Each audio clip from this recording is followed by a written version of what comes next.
No.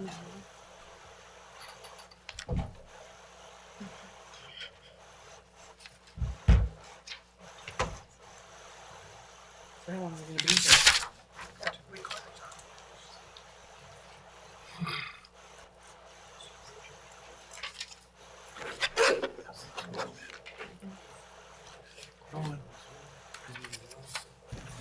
Deal with the freeze that's coming this weekend.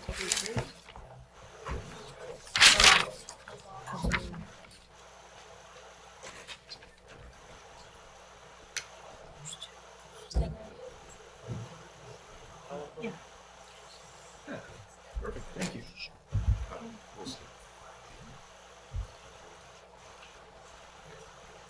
If I read it, I'll go.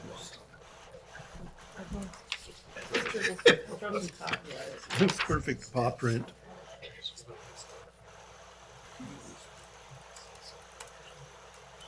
And we're ready.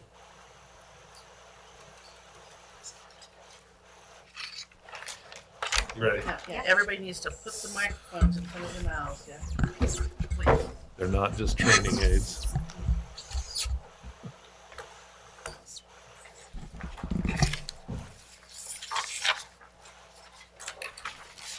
Okay, the hour of 6 o'clock has arrived. We'll go ahead and call to order the meeting of the Valley County Planning and Zoning Commission. This is our second meeting for the month of May. Normally we have one meeting per month. This month we had a number of items, so we had two meetings. This is the second one. We did make comment up here earlier that, you know, this becomes a habit that we meet too often, get to, you know, be a habit. So we don't want to do that too much. First thing we need to do is call roll call for the commissioners. Commissioner Schneider, Here. Otter, Here. Roberts, Here, Mabe, Here. Oyarzo, Here. all commissioners in attendance. having a quorum, we'll proceed. First thing we have is there are no minutes to approve this evening. We'll do that next month. We have one item that is carried over from our previous meeting last week under old business. It's conditional use permit 25-006 Forge Landworks. Is there any ex parte contact or conflicts of interest that should be disclosed? No. No. No. Seeing none, we'll go ahead and pick up the item. It was tabled, so we'll need a motion to remove it from the table. I'll make a motion to remove it from the table. Is there a second? I'll second. Been moved and second to remove from the table a conditional use permit 25006 Forge Landworks. All those in favor of the motion say aye. Aye. Aye. Aye. Aye. Those opposed? Motion has passed. Okay, it is now before us. Is there any new information that has been provided that would cause us to reopen the public hearing? Because I believe we tabled it during deliberations. You had closed the public hearing. We received 2 additional letters. It's up to you whether or not you want to reopen.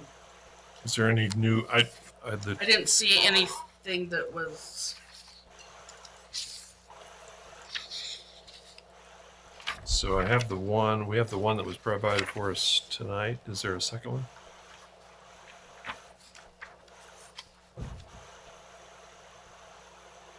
That was one from last week. That's Yeah. That's last week.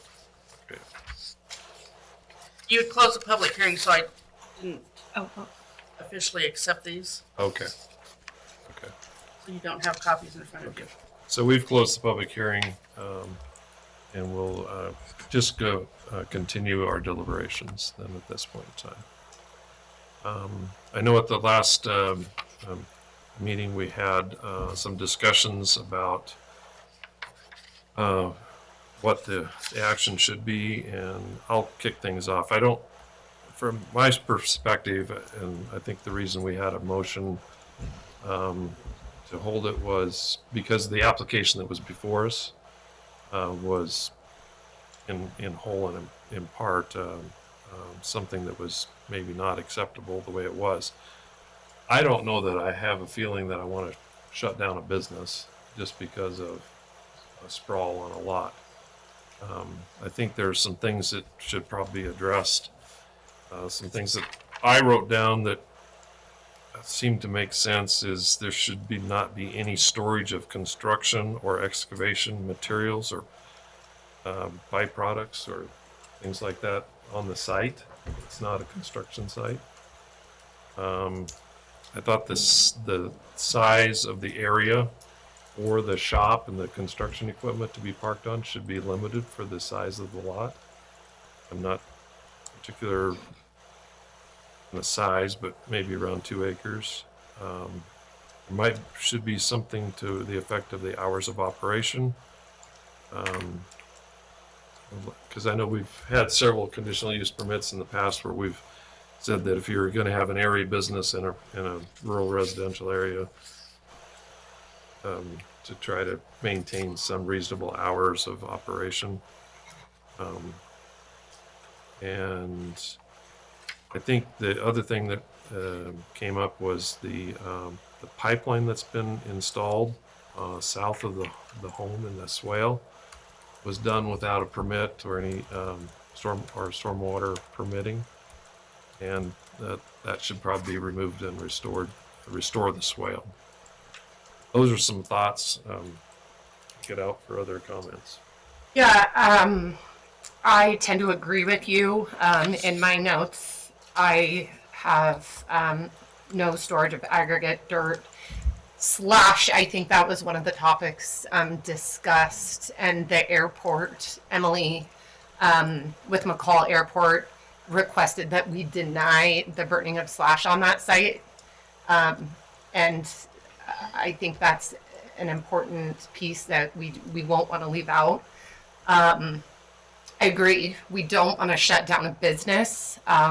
So, I think adjacent uses, there's car storage to the west. I think equipment storage is a compatible use. I do have questions once we're ready to have questions for the applicant. In looking back over that application, I want clarification if this CUP includes the shop and the temporary storage unit. So I might direct you to ask, because we have closed the public hearing. Okay. I might direct those to Cinda and see if that was part of the application. Yes, part of the application was a future shop that he wanted to construct. Okay. And because then there was a temporary structure. The container. The containers, yeah. Okay. And I currently do have a building permit for the structure that he had over at his other CUP site, which was the 2 containers with the roof structure over the top. And he's applied for a building permit at this site. Okay. The Because I same see structure. Mike Reno approved the accessory use application for 2 40-foot shipping containers. Okay. Yeah, so there'd be a shop and that storage structure. Okay. So I feel that just not having, we can't have trucks coming in and out constantly all day. And I think that comes along with the storage of aggregate materials, things like that. If this is equipment storage, those aren't coming in and out constantly all day hauling loads. Your thoughts? I think Heidi had us on the right track last time with her suggestion on the equipment, and I didn't pick up on it quite fast enough. But I agree with what you guys have said. My main concerns were the burning of slash and the smoke that creates the hazard for the approach. I think hauling materials, in and out of the site all the time creates a lot of dust and noise, and that was one of the big items that we heard from the people who testified as well. But I do want, and I do support local businesses in residential areas if they're compatible with the surrounding land use. And I think what we have and see in the pictures there is we have the equipment stored on both sides. I think the bottom one, the 41 Johnson Lane, I think we saw the pictures of equipment being stored there at the back along the fence. We saw you can clearly see the cars on the other side of it. I think, storing equipment and having a shop there is compatible use for the size of the lot he has in the surrounding areas. But I had the same concerns over the materials and the truck traffic and for the smoke. I might say though, not that he has a burn ban on that property, but maybe that he can burn only materials that originate on that property, something that gives him the same rights the other property owner has. I don't want to take something away from him, but I don't want it to become a slash pile commercial burning operation there. That's, yeah. Other comments, other thoughts? I think I'm aligned with the other commissioners. This was a tough one because I have an excavation company myself. So it's really hard to come up with something amicable that's going to protect his private property rights, his right to do business, his livelihood, but then also still keep the peace in the neighborhood. Which I think the current use has already created the noise, the traffic disruption, and just trying to figure out what, I guess, conditions of approval we can put on it. But yeah, we need a clear operating time frame and maybe a quantity and quantitate that as well. And then it's just specifically equipment storage.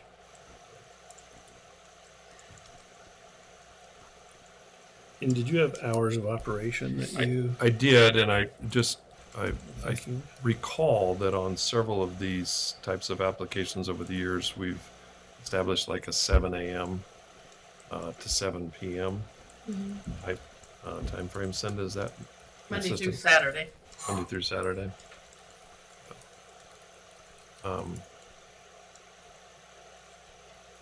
And then I think in the application, his proposal was to build the shops in if I remember correctly, south of the house over the top of the ridge. Is that correct? He has a site plan here. In this location. Yeah. And that would also be for the equipment storage as well. This would be the shop for For maintenance. Yeah, this and is for maintenance. maintenance. And then So the storage would still be outside, yeah, on the site. which I mean, looking at it, you So see all the vehicles. Sounds like you want to eliminate, excuse me, the aggregate dirt boulder storage down on this end Yeah. and repair this so that the water has a historical type flow. Right, because it goes into that pond in the top of your screen there. That needs to be maintained. Can he work with the water engineers because Well, I'm thinking you could have a culvert and still have the natural flow. It's just enclosed. That'd be okay if it was enclosed, I think. he'll be required to do a stormwater management plan. Yeah. And a grading plan. So I think that that would be a part of that, those plans approved by Valley County Engineer. So, Okay. so So- with the Oh, go ahead. existing condition of approval number 5 states a site grading and stormwater management plan shall be approved by the Valley County engineer prior to any additional work being done on site. The plan shall include all previous work completed, such as fill and the 24-inch culvert drainage of the site. I think that pretty much covers it, but I think we should add in that it would maintain the flow to the existing pond on the neighbor's property for both quantity and quality. We'll let the county engineer figure that out. And I know the applicant suggested using straw wattles and silt fence, but those items are not permanent.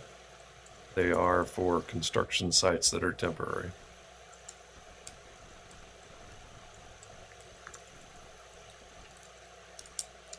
long term.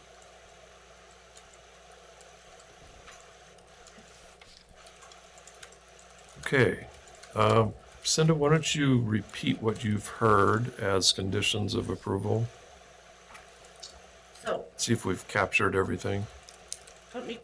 no storage of materials or byproducts, such as aggregate and dirt And slash, and slash. stumps, that kind of stuff. Would add construction debris. I think it was talked about from one of the neighboring properties that there was construction debris, like home, like something was torn down and then stored on site. Perhaps it was meant for future burning. So no storage of materials or byproducts such as construction debris, aggregate, dirt, and slash. Correct. Okay? Size of operations, size of storage, size of operation should be limited to 2 acres. This is 1.3, so that would take you a little bit down into here. Does that make sense? Yeah. I'll put some parameters there. Hours of operation are 7 a.m. to 7 p.m. Monday through Saturday. Okay.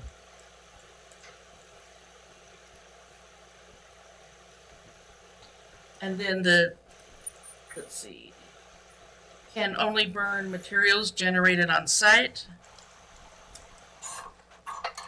And then the conditions of approval.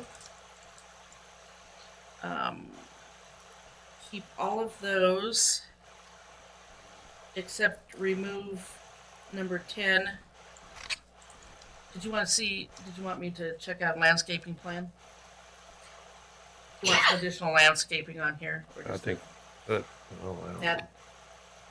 that natural vegetation? I think natural vegetation based on So I'll remove condition of approval number 10 and 11 and 12. And then building permits required for the temporary storage shipping containers in a future shop. RVs cannot be used for employer or other rental housing, but he said those were going to be removed. Shall not burn slash at this site. Slash from jobs must be disposed of off-site. And then last week, let's get rid of the dirt pile.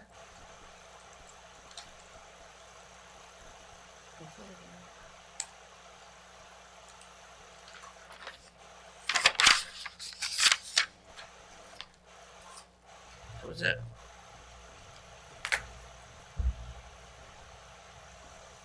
And then you'll amend the one with the county engineer for the water, stormwater. Yeah, that one will say, shall maintain flow to neighbors in historical quantity and quality long term. Other thoughts? I'll make a motion. Motion is always in order. To approve CUP 25-006 Forge Landworks with the stated conditions of approval. Is there a second? I'll second that. It's been moved and seconded to approve the conditions, conditional use permit 25006 Forge Landworks with the conditions of approval that stated and the additional ones added this evening. Any other discussion on the motion? Seeing none, all those in favor say aye. Aye. Aye. Aye. Those opposed? Motion has passed. There is a 10-day appeal period in which anyone can appeal this decision to the Board of County Commissioners, and appreciate your patience. Okay, that concludes our old business for this evening. Now we'll move on to new business. First up this evening is SUB 25007, the smoke jumper drop zone. subdivision. It's a preliminary plat. Is there any ex parte conflict or conflicts of interest or ex parte contact? No. No. No. Seeing none, we'll proceed with the staff report. Cindy?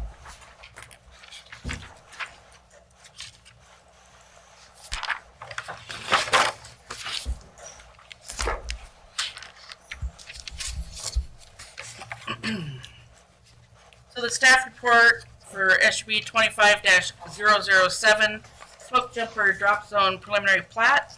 The applicant is Loomis Homes. Property owner is Mark Christopher Brondum. Loomis Homes is requesting a conditional use permit for an 8-lot single-family residential subdivision on 15 acres located in the southwest of Section 33, Township 18 North, Range 3 East of the Boise Meridian, Valley County, Idaho. The proposed lot sizes range from 1.02 acres to 3.57 acres. Dwelling units per acre are 0.53. Individual septics and individual wells are proposed. The site does have 15 inches of water rights and an underground pipe distribution system. The applicant states irrigation water rights will provide surface watering. An irrigation easement is proposed. Underground power is proposed. The plat includes existing but unconstructed road easements along the northern and eastern boundary of the proposed subdivision. Lots would be accessed from 4 30-foot wide graveled shared driveways onto Heinrich Lane and Norwood Road. Both are paved public roads. The proposed plat includes road right-of-way for both Norwood and Heinrich Lane. It also shows a pedestrian pathway along Heinrich Lane. The short form of the Wildland Urban Interface Fire Protection Plan was submitted in the application. A 10,000-gallon fire storage tank for fire protection is proposed. Valley County Code 95H1D states in lieu of a neighborhood meeting, evidence can be submitted that the application spoke with or provided information to all property owners within 300 feet. The applicant submitted proof. The application was submitted on March 19th. Legal notice was placed in the Star News, sent to neighbors, agencies, posted on the Valley County website, and then posted on site on April 30th. Agency comments received. Mike Reno, Central District Health, stated a subdivision application has been submitted. There were a number of test holes done on this parcel as part of a speculative site evaluation. Central District Health will require test holes and groundwater monitoring on each proposed lot along with engineering report. The engineer must be on site for the additional test holes that will be needed. Ryan Garber, McCall Fire and EMS listed requirements for access roads and a 10,000-gallon water storage tank for fire protection. We gave you Brandon Flack Fish and Games letter that we received last year. Emily Hart, McCall Airport Manager, stated all lots are between 2.25 and 2.35 miles from the end of runway 34 in the conical surface. Straight-in jet traffic will regularly fly over the subdivision approach as well as on departure. Recommend navigation easements and CC&Rs as a condition of approval. And then FAA Form 7460-1 may be required for building permits. Shirley Florence, Lake Irrigation District, stated the developer must present the plan for irrigation water to the district board for approval. There's a delivery ditch on the eastern border of the property in which the district has a right-of-way easement for operations and maintenance. DEQ submitted their typical letter concerning air quality, wastewater, drinking water, surface water, solid waste, hazardous waste, water quality, groundwater contamination, and best management practices. Public comments received. Lee Bailey and Ralph Miller, 56 Heinrich, are opposed. Lot 8 has poor access to the only building site. The road easement along the east boundary coming north from Heinrich does not provide sufficient line of sight and would require a significant road cut.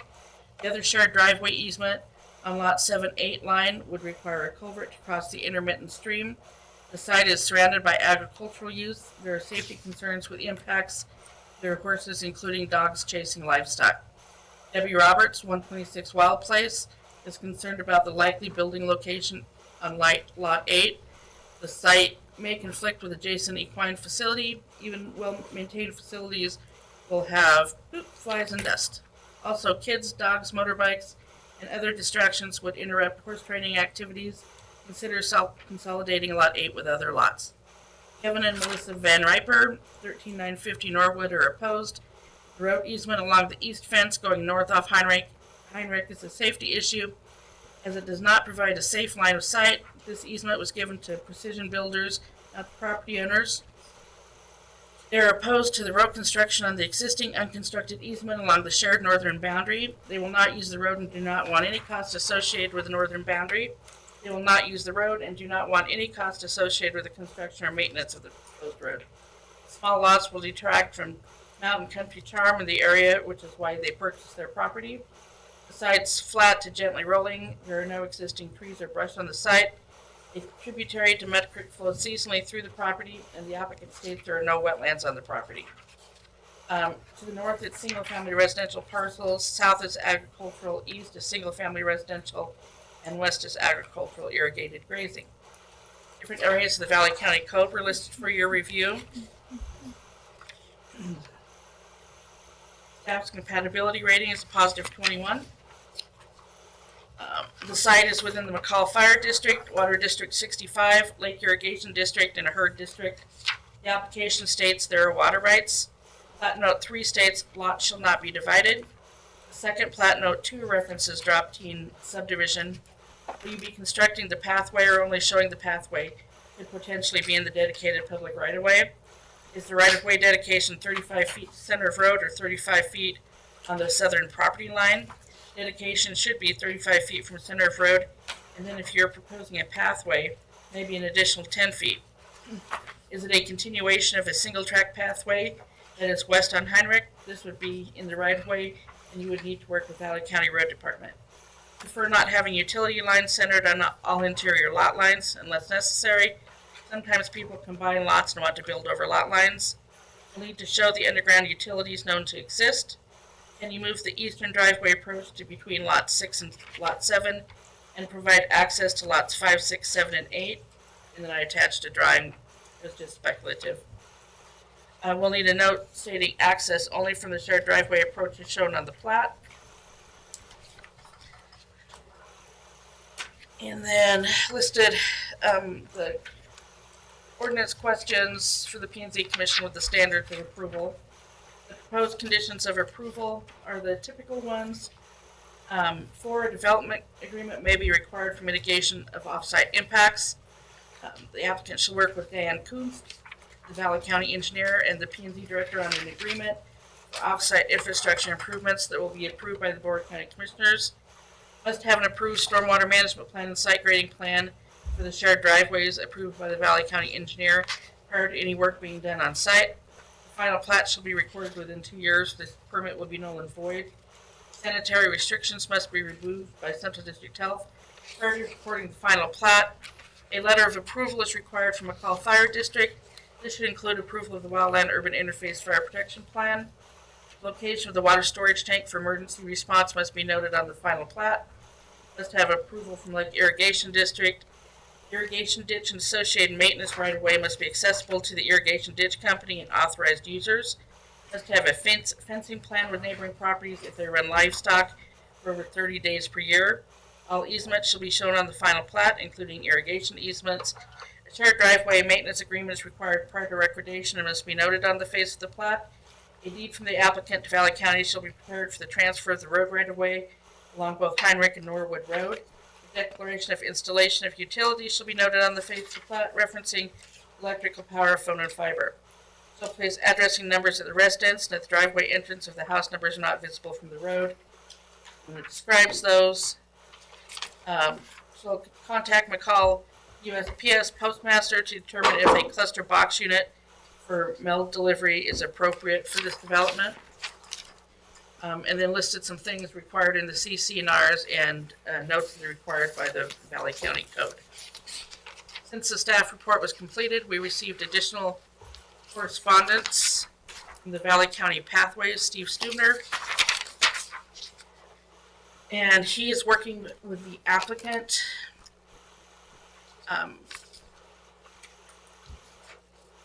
And they've been in touch. Mr. Loomis understands the proposed subdivision is located directly to the east of the Heinrich Demo Trail, a walking and biking trail that runs for almost a mile along Heinrich Lane. Valley County Pathways supports the construction of a walking and biking trail along the frontage of Heinrich Lane in the Smoke Jumper Drop Zone subdivision to extend the trail farther to the east.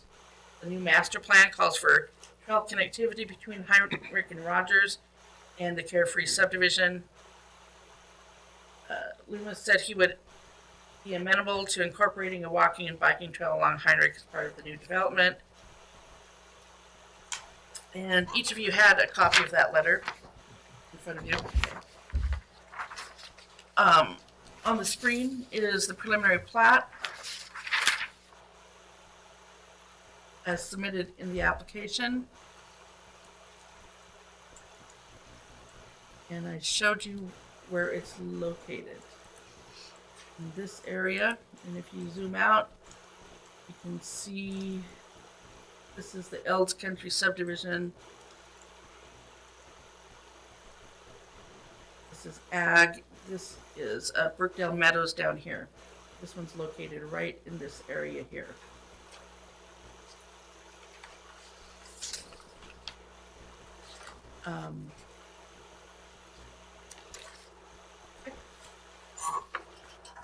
Okay, And that ends my staff report. thank you, Cinda. Do we have questions for Cinda on the staff report? No. No. I've got a couple. Sorry, I won't drag it out too long.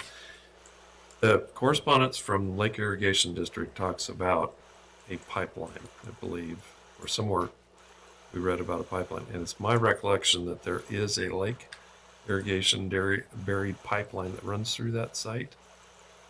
Is that made aware of? Look at the plat.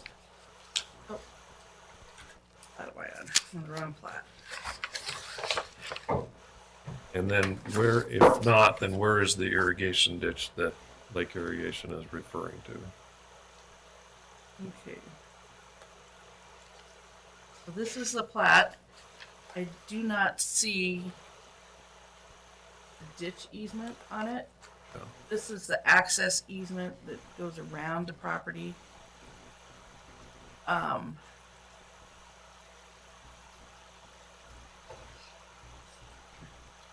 that'll be a question I can ask the applicant as well. And then a second item, there was a fair amount of input from concerned neighbors about the site distance and the access to lot 8. Is that access only serve lot 8 or is it also lot 7? Oh, hang on, I will show you. I was gonna. This is not letting me move around on that one.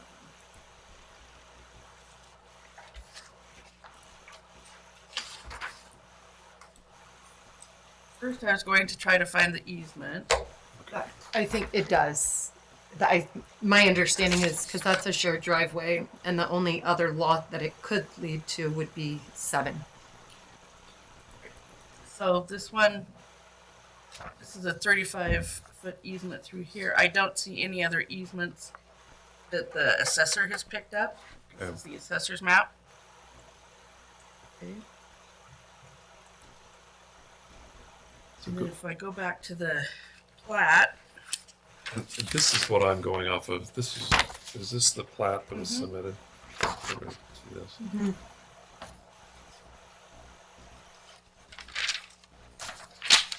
here's the water rights.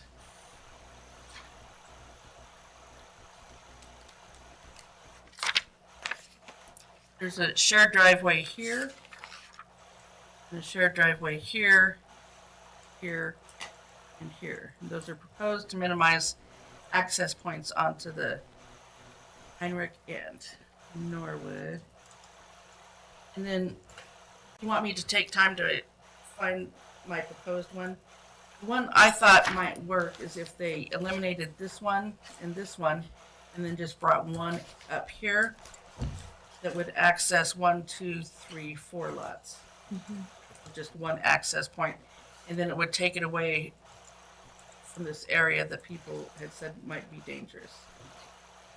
But there's a We'll have to discuss that, but there is a floodplain issue, isn't there? On There's this? no floodplain issue. There's not.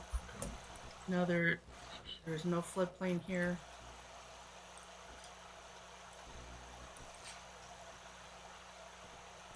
For some reason, there's lots of Payette Land Trust. And no floodplain. Okay. Okay, I think that's everything else. Okay, at this time, we'll go ahead and hear from the applicant. If they'd like to come up, please state your name and address for the record and speak into the microphone loudly. That one, it's kind of a training aid, but it works.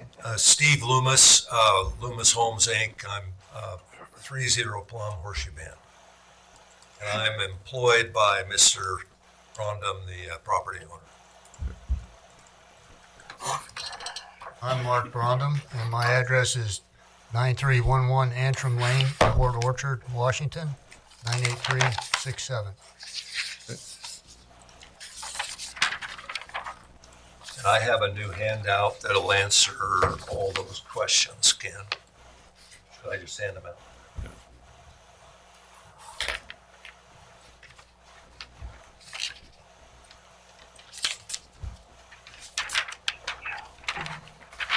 And I can pass.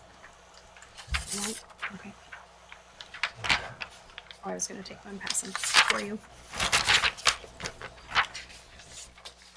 Thank you.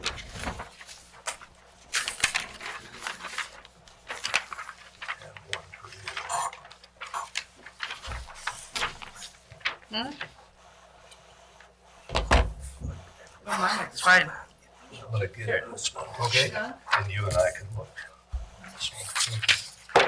Wait a minute, are they gonna sit here or speak into the I microphone? actually need you to stand at the microphone so we can record it. So apologize. Okay, so you want me here? Yeah, please. Thank you. Just so we can get a audio of the record of the Okay. presentation. Ken, I think this map, this new map that I've submitted will answer all your questions. To start with irrigation, there's a 6-inch irrigation line that the neighbor to the north, Kevin Van Riper, is installing. And he has torn out an old valve of sorts, and he's put in a new valve, kind of the upper right corner there where that blue line makes a little jog to the right. Right there, he's come off with a 6-inch line, and he's going to run the 6-inch line down straight south to Mark Brondum's northeast corner. And then they're going to cross that corner, and both of them will take a 5-inch main westerly on each side of their property lines. Does that make sense? So where's this? Who's the party that benefits from the more southern line? That's Mark's property. Everything. Okay. So Mr. Van Riper's going to bring the 6-inch line down. He's going to cross into Mark's property, Okay. and then he'll change to 5-inch lines, and they'll both go west parallel.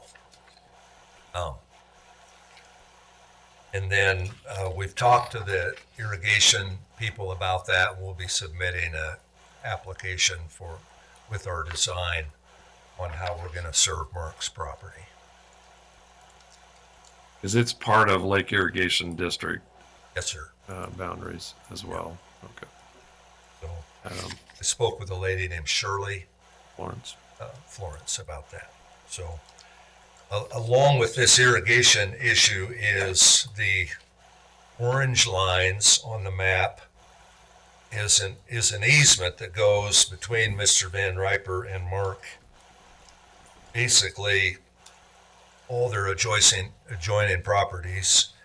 Mark and Kevin Van Riper want to delete the easement where I've drawn in orange.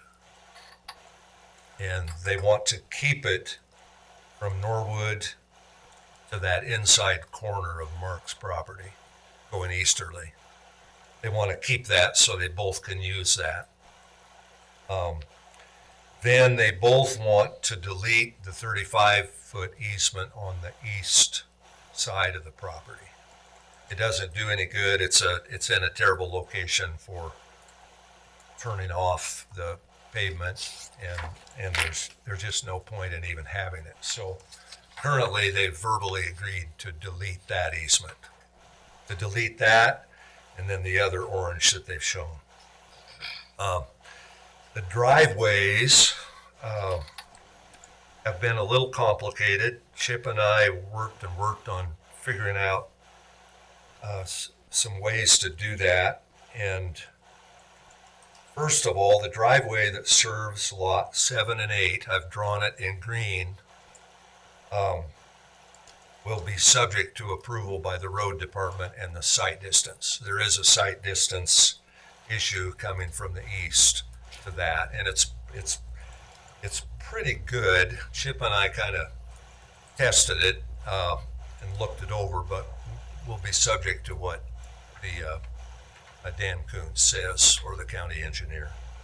So that would serve lots 7 and 8. And then the driveway up the center, that already exists.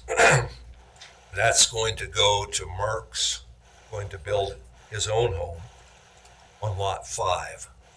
And we built that driveway for him last year. So that already exists. But we'd like to, what's that? Yes, yeah, the county, we got a driveway approach to do that.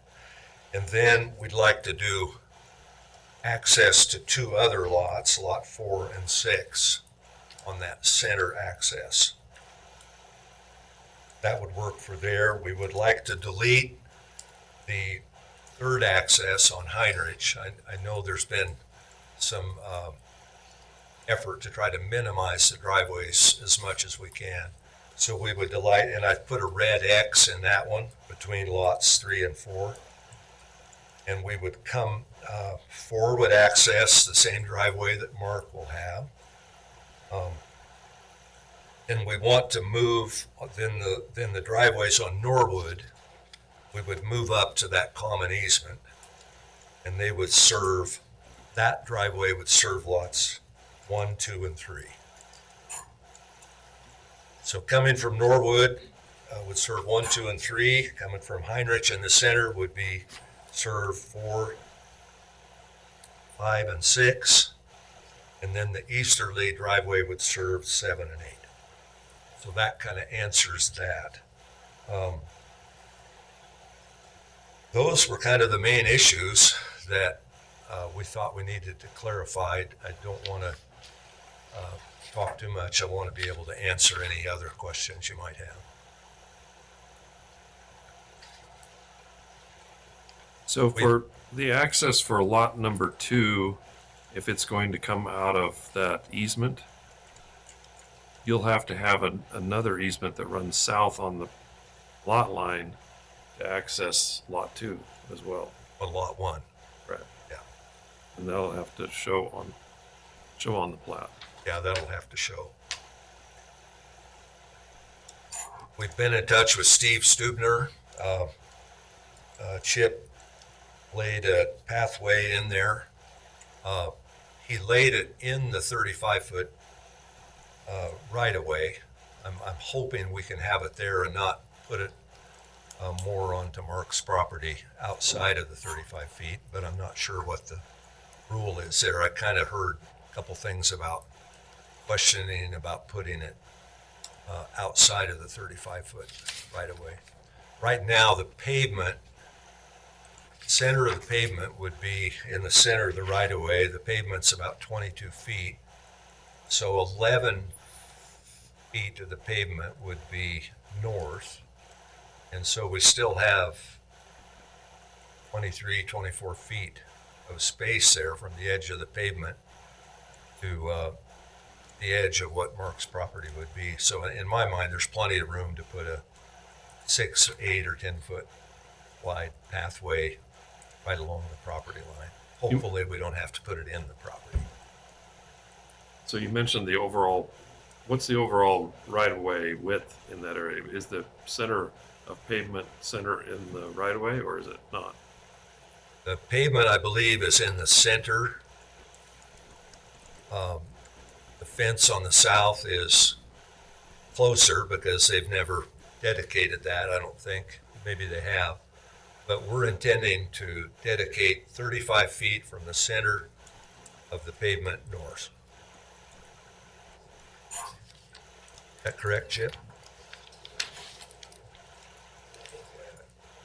Can he, Yeah, I'm good. So I can't have the sidebar conversation, Okay. sorry, because of the record. Okay. So you need to finish with your presentation. okay, Nobody else is going to speak, and then if Chip needs to come up, he'll have to Okay. introduce himself. Okay. Sorry. okay. I think that's it. We've been talking to Idaho Power with Dan Kuntz, with Steve Stubner, with the irrigation company. I think it's all pretty much in order. Are there any, can I answer any questions? Any more? So the drainage that flows down through between lots like 5 and 8 and 7 and 8, that's a drainage. You can see it on the Google Maps. Where does that go, and is that a source of water for anybody else downstream? No, I would say it's just drainage. Not sure if there would ever be much water in there, maybe in the spring a little bit. So we'll have culverts in there as needed. And then the main irrigation ditch is on the easterly side of the Van Riper property. And by the time it gets to that horse arena thing there, it's on the easterly side of Mark's property there. And I think Chip has kind of shown that with some X's there on the map, and it says irrigation ditch. So the main irrigation ditch is off of Mark's property. Okay. Yeah, you can see it there now.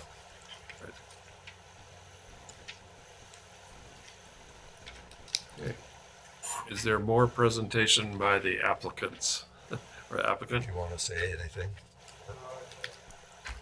I would only say if you have any questions for me, I would have to answer. It's lot 5 is primarily the lot that I want to build a house on. You'll have to speak up a little bit. Lot 5 is the lot that I want to keep for sure, and selling these lots to a minimum because I'm only doing it for the sake of having funds to build a house.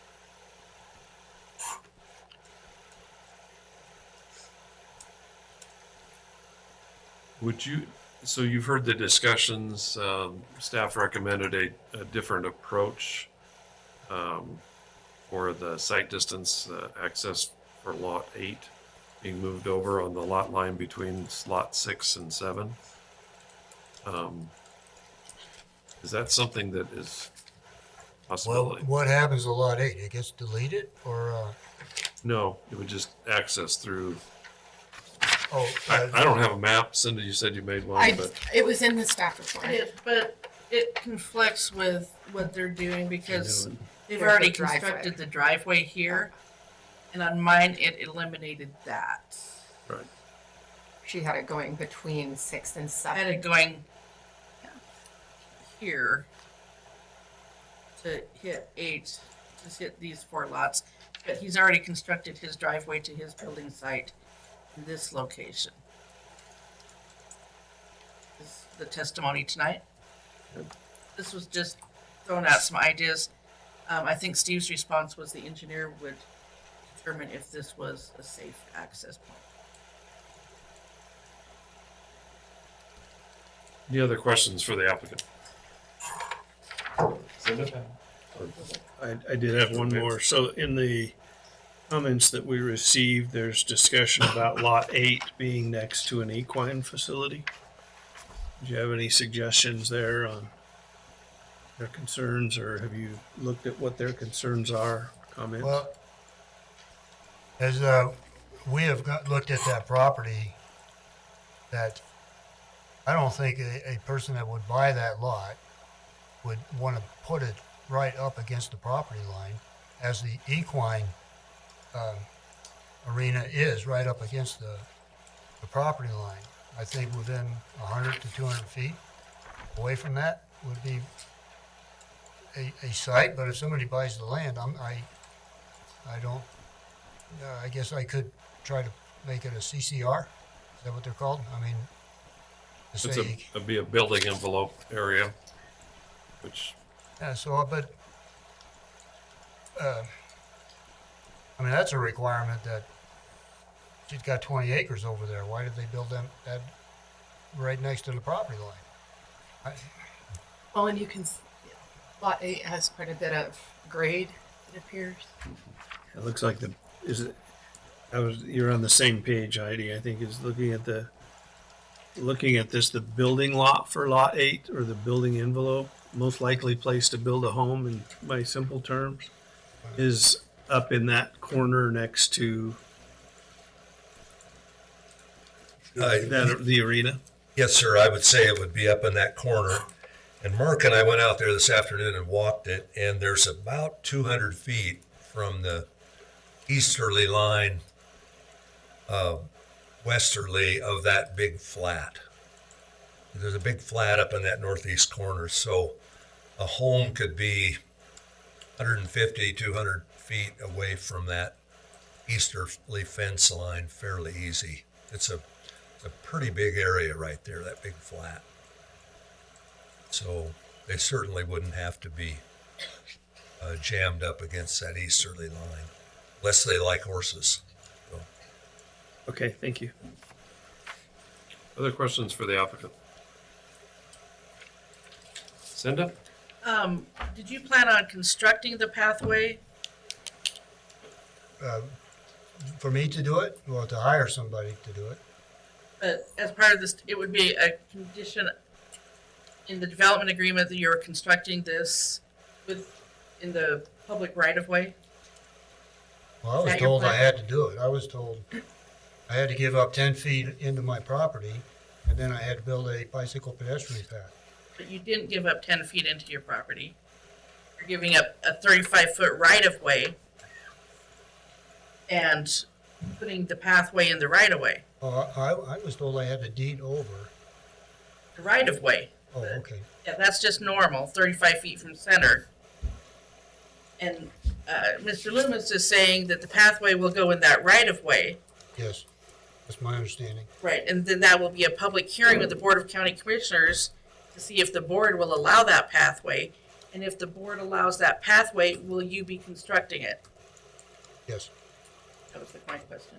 that is correct, and I've talked to Steve about the standards that he wants for it. I forget if it was 6 feet or 10 feet wide. But yes, that's been our intention to build that pathway with a gravel surface. With permission of the board. Yes. And I know in other cases, other places in the valley, they've actually, instead of going 35 feet from the center line or the center of the road right away, they'll do 45 feet, and they'll build it within the right of way, but it's a much wider right of way. So those are decisions that the Board of County Commissioners would have to make, because they may not want. I think the reason west of there is a bike path along Heinrich Lane, but it was an afterthought. It wasn't something from the beginning. It's a narrow right of way, so that's up to them to decide if they want additional land for that. It's a special ordinance the board adopted that allows those pathways in the rights of way. For life of me, I can't think of the name of them, but it's a sidewalk. Single track sidewalk, that's it, thank you. And it's an ordinance that was adopted, and they have to have a public hearing with the Board of County Commissioners to construct those. All right. Seeing no other questions, thank you for your presentation. There'll be a chance for rebuttal after the public has their chance chance to testify. At this point in time, we'll go ahead and open the public testimony portion of the hearing. First, I'd like to hear from any of the proponents, those that would like to speak in favor of the application. Are there anyone who would like to speak in favor? Seeing none, oh, go ahead. If you come up, state your name and address for the record. Steve Stubner with Valley County Pathways, P.O. Box 233, McCall, Idaho. I don't need to belabor the point, but you received our letter of support, and I just felt like Mr. Loomis did everything right in terms of the process for pathways being proposed as part of developments in the county. We appreciate that and talked several times over the winter months as he's finalizing his plans. And anyway, just I think that would really help to, extend a segment of the pathway to the east towards Roger Lane. We'll have more to do. But anyway, so we're supportive of the project and appreciate Mr. Loomis. So we'll be glad to stay in touch and follow through with county commissioners on the single track sidewalk application. Thank you. The picture for your information shows the single track sidewalk as it goes in the right of way.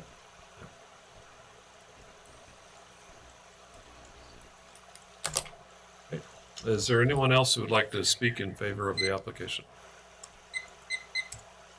Okay, seeing no others, is there anyone who is undecided, neither for or against, that would like to testify? Okay, seeing none, is there anyone who is an opponent or opposed to the application that would like to speak? Come up, state your name and address for the record.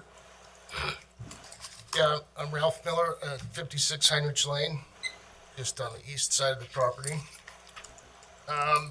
This subdivision's really surrounded by three sides on ag, by ag. In the south part of the property, across from lots 1 and 2, Justin Florence feeds cows there all winter, and I can smell it from my house sometimes, so I think buyers should be made aware of that with a plant note. We have, on the east side of the property, that horse thing we were talking about. And there are concerns regarding safety of equestrian activities in the area with, a home being built right next door. You have initial impacts of the home construction, barking dogs, fireworks, and loud noises can frighten horses, cause injury to both riders and horses. Small ag business we are conducting includes starting colts, giving riding lessons to beginner riders. We feel that the building site on Lot 8 would be incompatible use. Given testimony earlier, I propose 150-foot setback on the east side of Lot 8. Or a building envelope that's similar. Other than that, everybody pretty much covered the road access. And I think the CC&R should address dogs, fireworks, and prohibit short-term rentals in the subdivision.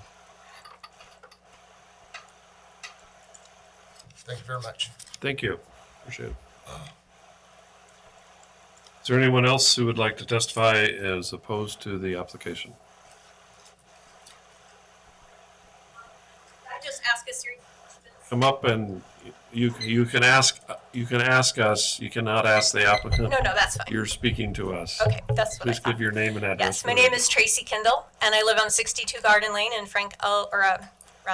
Eld Country subdivision nearby. So I have a few questions that I would just like clarification on. The first one has to do with water supply. I'm just curious because there are so many homes going in right now between the airport and Johnson Lane on both sides of Mission/Norwood, and most of those are incomplete at this point, and most of those are uninhabited at this point. All of them have private wells. There's also the McCall Landing coming in, which I saw in the earlier map, and that I believe is going to have proposed 20 homes, and none of those have really completed or been inhabited yet, and so all of those are going to have private wells. So I'm just curious about the water table and how much the water table out there can sustain in terms of all of these private wells. Because just already with incomplete commitments, we have about 40 private wells going in. And this would put an additional burden of 8 private wells in that same area. And I'm just wondering, I'm curious, and I don't know if there's an answer, but what research supports the fact that that water table is going to be able to supply all of that usage? In addition to that, I'm concerned because my neighbor nearby has already begun having issues with his well. Assuming that we're all going to be drawing from the same water table. So that's my first question is, what do we know about that? What contingency plans are in place for that? Should that become a problem?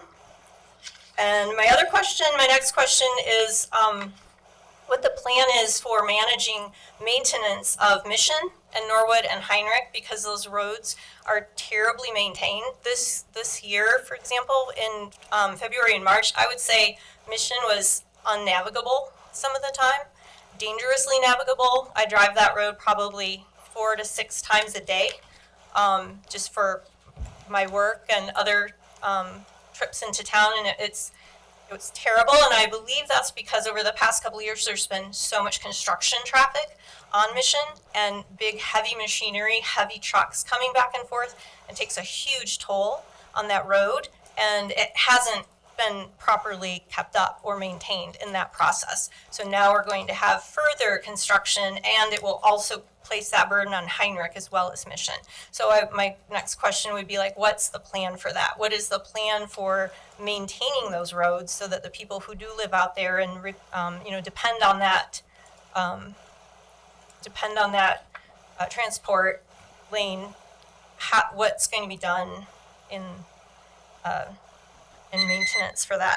And then my third one was just the rural nature, as some people have already mentioned, the rural ag nature of that area out there. To the best of my knowledge, the smallest lots that are currently out there are between 3 and 5 acres. And so the lots that are proposed for this new subdivision would be much, much smaller than that. So it would be much higher density. And I'm just wondering why there wouldn't be the continuation of that 3 to 5 acre lot minimum. So those are my questions for the commission.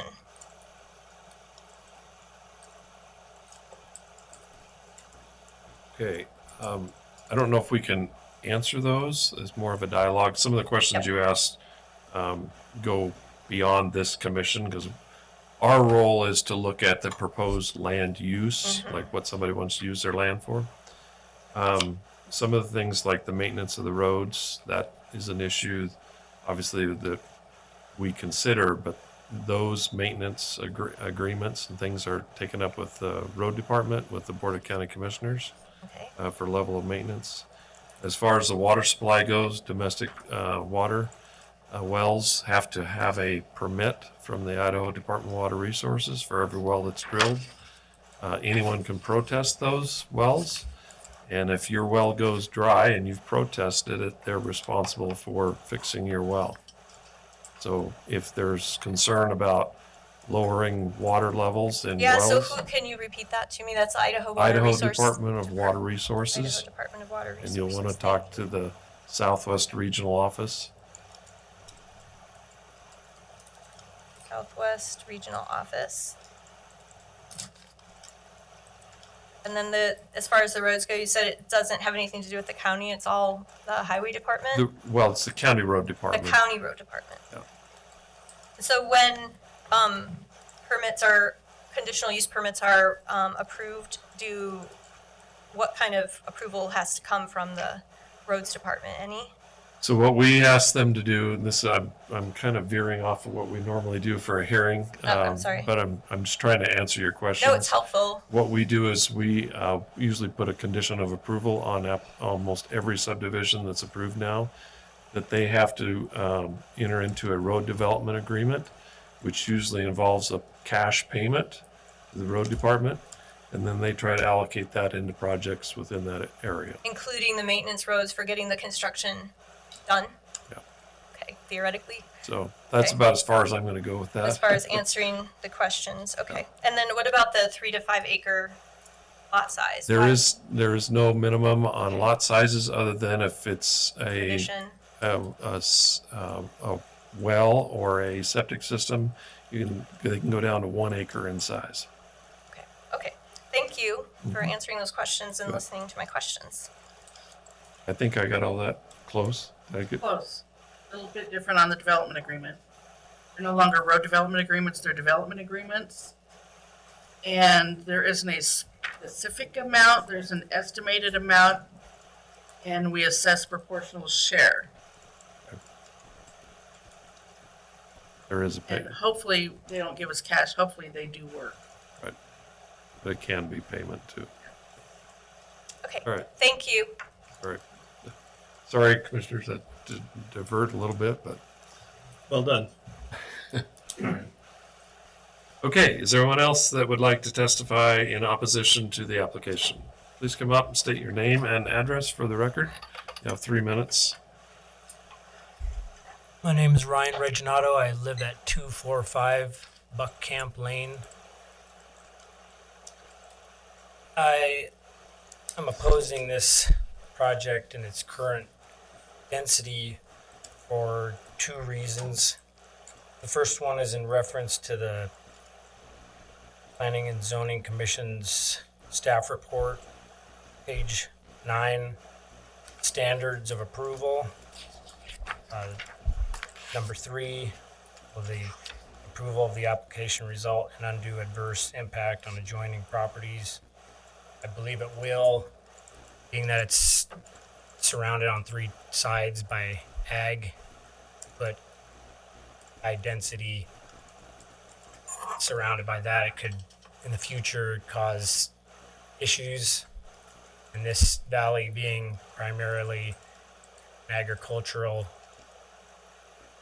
use originally, I just have concerns with future friction between high density and the agricultural properties that surround it. Same page and number 4, will the approval of this application result in undue adverse impacts on government services? I believe it will, with the road department and their current budget for road maintenance. I drive these roads and they have a hard time maintaining with the amount of traffic that is currently being used on these surrounding roads, and adding a density of this nature, I think, will adversely affect governmental services in that area. That's all I have to say. Thank you. Thank you. Is there anyone else that would like to speak in opposition to the application? Seeing none, the applicant has an opportunity for rebuttal.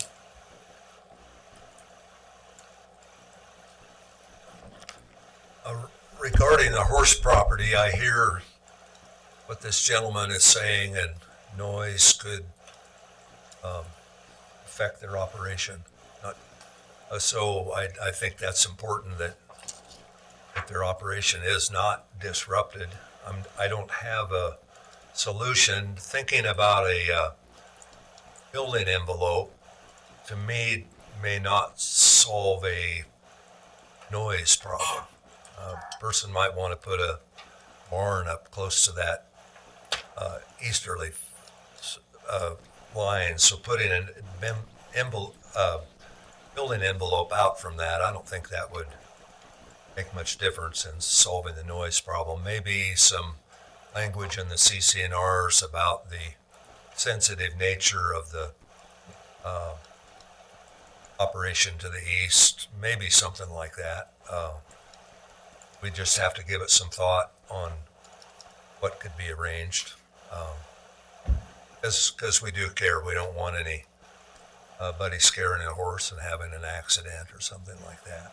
So regarding the wells, it's maybe irrelevant, but on item 6 in the notebooks that I gave you, there's a list of the gallons per minute, and most of the wells are about 100 feet deep or less, and the last couple wells that were drilled were 100 gallons per minute. So the water there is extremely strong. So, and then regarding the gentleman's comments about that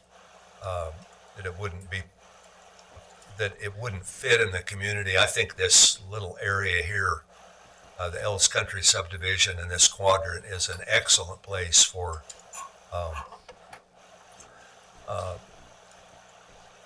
homes, as you can see on the map. There's just subdivisions all around it. There aren't any subdivisions to the south and to the west until you get over there a mile or so. But to me, it's extremely compatible. It's a good spot to build a few more homes for a few more families. So, you have something to say, Mark? One thing about the request for a CCR, that these properties, whoever buys them, that they can't, short-term renting or Airbnb, VRBO.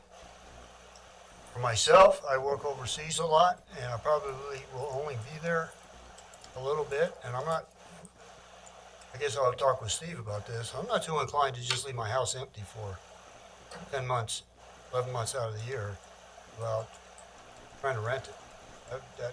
I'll have to give that some thought, but I just want to address a requirement that, I didn't know that can be a requirement, that you can't short-term rent houses, to make that a CCR. So I'll have to do some research myself, because I don't know what, if that's applicable.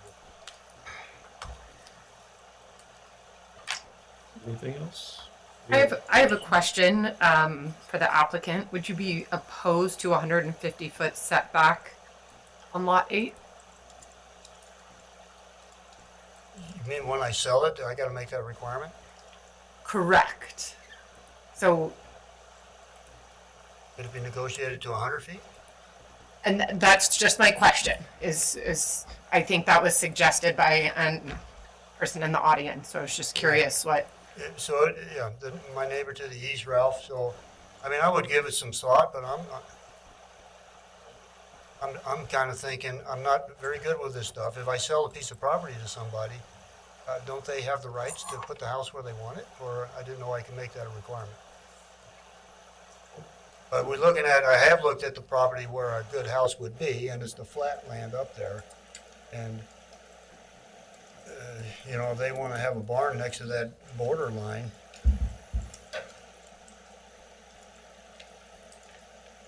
I guess I'm being requested to make that a stipulation. I'm just asking. That was it. Yeah, it's actually a requirement that we can place on the subdivision. All right. Because we're here to hear from the public, and if there's issues that can be mitigated, that's part of our job to do that. I understand. Yeah, I would consider it, yes. You know the width of the flat area, I think. Yeah. I think you said you walked it today. Yeah, You so, got a rough measurement. How? well, it was a visual. I did not mark it out, but I would say we were about where that arrow is now. Right there is about 150 to 200 feet, because if you look from the east line all the way over, that's 660 feet. So, just to kind of give you an idea that. So you have about 300 feet in there. Yeah, it's 390 feet. You must be measuring it. It's right here. Oh, okay. It's for the commissioner's point on this map that was handed out to us. You'll see that there's actually dimensions. So that northern lot line on lot 8 is 309.8 feet, and then you can see the different dimensions. Right, but the flat area is what I'm looking at. It looks like it's probably only maybe 150 feet up there. The contour lines are 1 foot, so it drops a foot. Yeah, on that last. So maybe you have 150 feet across the top there that's flat. Flattish. Flattish, yeah. And I would also say that is the ideal spot for the view from there, would be on the high ground. That's why I want lot 5. because of the high ground of the view. So one of the other things that we have done on many applications where there is concerns about whether it's sight or noise or whatever the concern is, we've required significant amount of landscaping along a lot line that the developer would need to install to help with those concerns. And so that's something else that we could consider as well.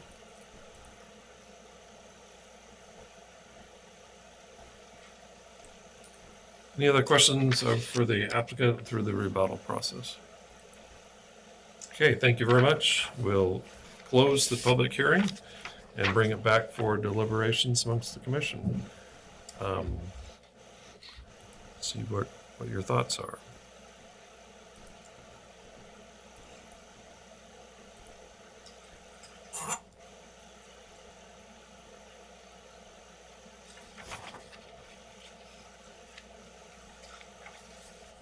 Any observations?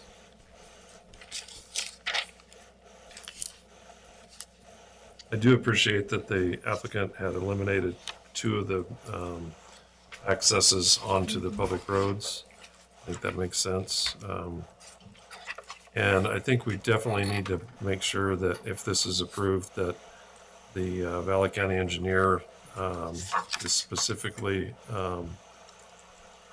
asked to address the site distance issues and the access on lot 8. And if it is even close to the minimum, that they might consider changing the access to a different location.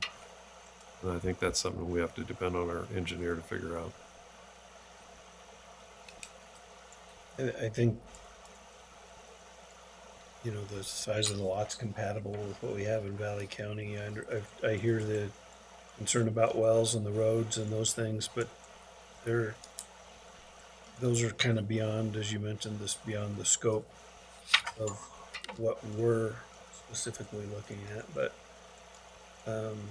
and the only challenge that I have is I don't have a great mitigation for the challenge of the horse arena that's right on the property boundary. It's existing. And I don't think we can set a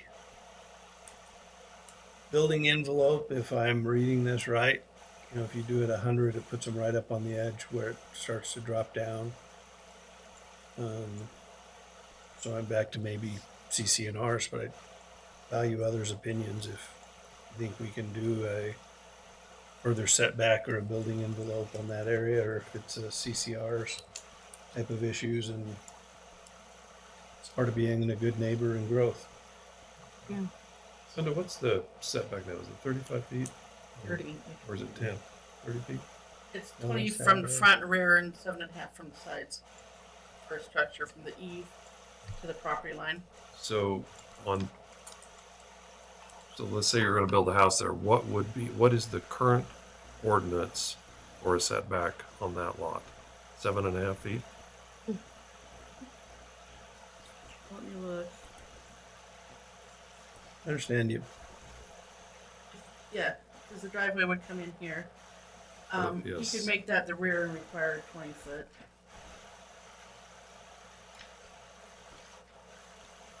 Or I mean, 35? without seeing it on site, I mean, there's also a building area, and it sounds like maybe not as good of views, but on closer to Norwood or Heinrich, Down here in as the, far as grade goes. here. It's Correct. really low. Diminish a lot of the value of the lot.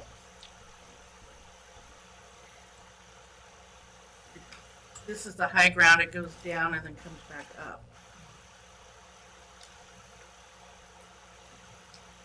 Yeah, it would be a runoff area. in the winter. Can you? So, I don't think they heard you down on that end. For me? Yeah. Oh, you? I'm just saying, if you built down there, runoff, you'd have a lot of runoff in that flat area. I think the landscaping on that property line would be a good start to mitigate. Then I'd like to look at the CCNRs requiring no short-term rentals, because if that home site becomes a short-term rental, there's some serious concern that the horses will be affected more so than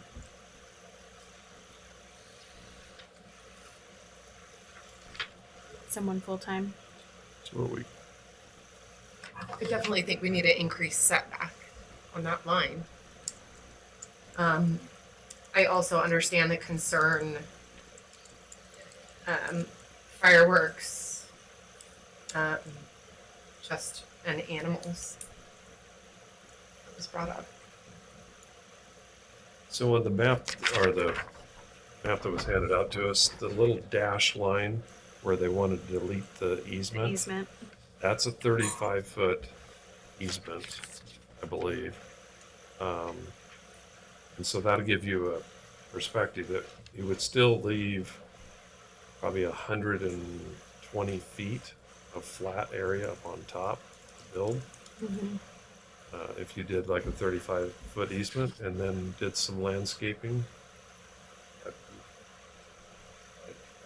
Impressive. And I think it's would behoove the developer to place the original landscaping and maintain it until the lot is sold, and then that lot owner of lot 8 would be responsible for maintaining the landscaping. I don't, would this be for the residents, or could they put barns and outbuildings along that fence? That actually would provide buffer as well as the landscaping. Maybe just the building lot for the residents, where you'll have your high traffic and those things, but the outbuildings, so they can maximize their usable space on that lot as well. Building could be a buffer as well as a center of activity, I guess. So, Cindy, this is a preliminary plat only, correct? It's not a final plat.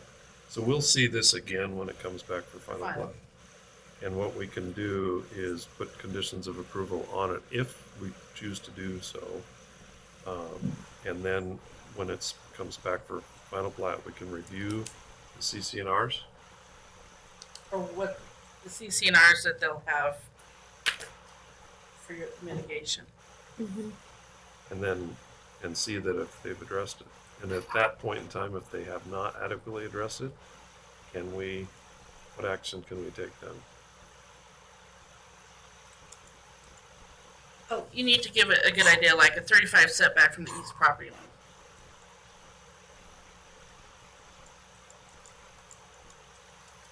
And then you're gonna require the residential use in the subdivision, provide landscaping between the residential use and the commercial arena. It's just an idea. And they'll be coming back for a CUP for this. And then will you require them to provide some landscaping also? For the CUP for what? This commercial arena. Oh, activity. the arena. She called today and told on herself. Well, I mean, it's a separate issue, but, you know, it works both ways.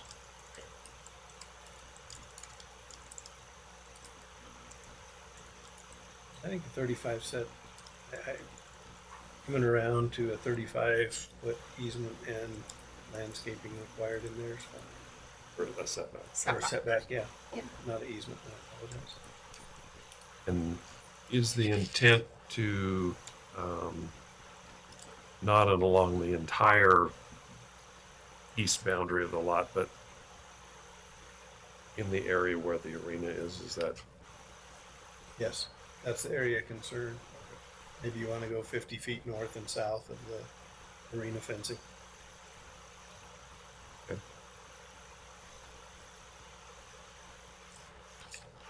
Okay, other thoughts? And when you say landscaping, let's define this because, I mean, if you require large trees, that could cost you $20,000-$30,000 a piece. What kind of landscaping are you talking about? So I have something to enforce.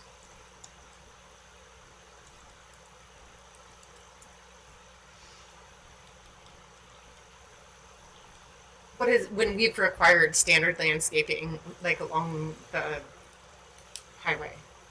Well, isn't there a set, landscape requirement for that? It's one tree for every 35 feet of road frontage, and then there's a certain caliper tree, which is, I think, like a 2-inch caliper. So, yeah.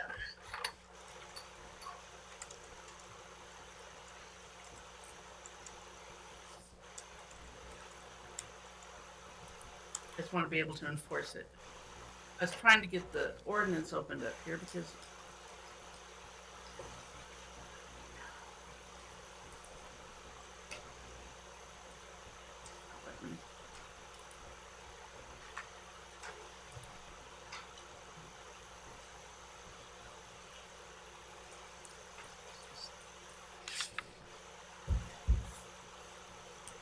So another thing that we could do on this, since we're kind of struggling on this application, is it's kind of morphed and moved into different things as we've heard testimony.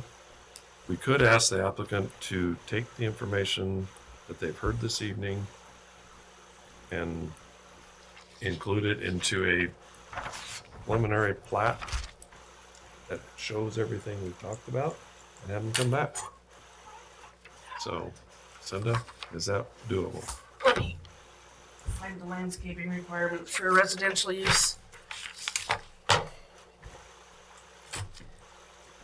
I'm not sure that we have enough substantial issues here to send them back for adjustments. I mean, as long as we set conditions of approval, that's what they're gonna have to go do anyways to revise their plat. So, Then we can look at it at final plat. yeah, I mean, so as long as we set those conditions of approval now, it saves, I think, everybody, the applicant, staff, commission, quite a bit of time.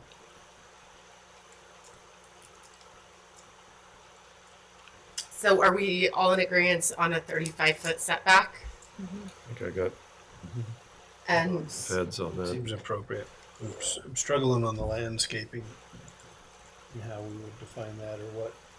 Because if it's noise and fireworks, tree line, I think the fireworks can be addressed in the CCNRs. CCNRs, yeah. so Just, it's, what are we trying to address with the landscaping requirement? 'Cause it won't shield noise, it's not gonna change, it's gonna be sudden movements of something across the property, I guess, which,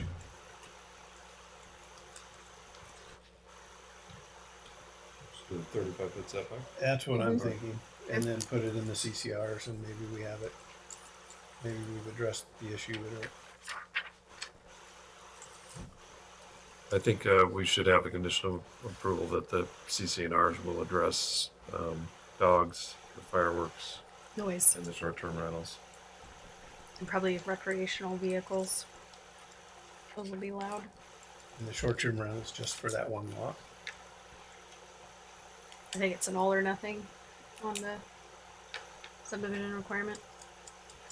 He had said he planned on doing a short-term rental for his. Mm-hmm. Not crazy about excluding short-term rentals.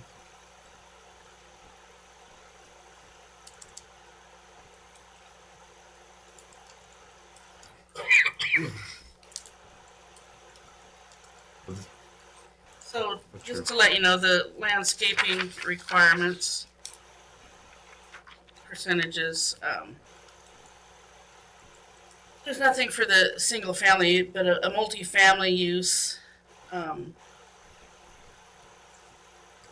to have 30% of the site, and that includes the natural vegetation. Then it has stuff for service and commercial uses, industrial uses. Uses adjacent to multifamily residential. Uses adjacent to single-family residential, where there's multifamily commercial, office, or industrial.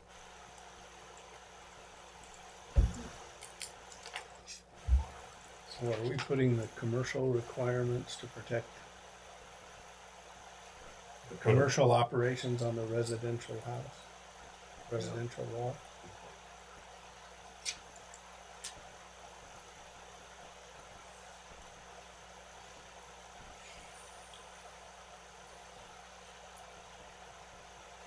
So maybe it makes more sense to just look at a Setback. additional setback. And then, because the other thing we don't know is the neighbors on the other side may not want landscaping to obstruct their view. Right. So that's something else we probably hit against landscaping. How much noise are we dealing with? We don't know. I have no idea. Because this is also, if you look at Emily Hart's report, every 2 miles of the approach of jet traffic coming in the airport.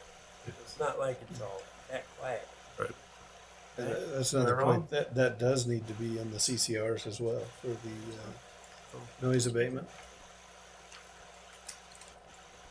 Or no, what do you call it? Awareness in the CCRs that you're in the direct Yeah. approach. The approach. Yeah. I think Airport traffic. that's added for that application that they have to file, I think. The Form 7460-1 is a form that they filed to make sure that their height isn't into the conical zone. It doesn't obstruct the. Right. But we have required, when we did the 360 subdivision, which was closer, put something in their CCNRs to make future homeowners aware of the noise so that they could have the idea to construct their home to eliminate the noise. Yeah, you don't want them to come back and say, you didn't tell me about this, and now they're mad at the airport for flying jets in, which is previous use. So recommended noise reduction construction to mitigate noise from airports. Okay. Disclosure, I'm not sure. That's good. That's perfect. Disclosure, okay.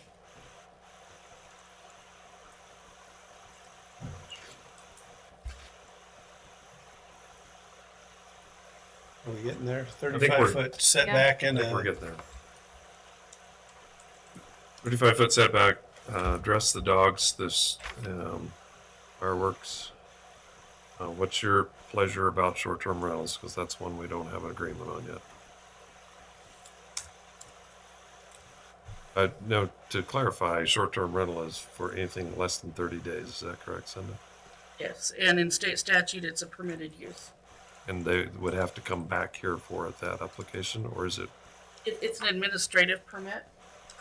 It's something a homeowners association can put into their CCNRs to prohibit, but there's nothing the county can do to prohibit. Right.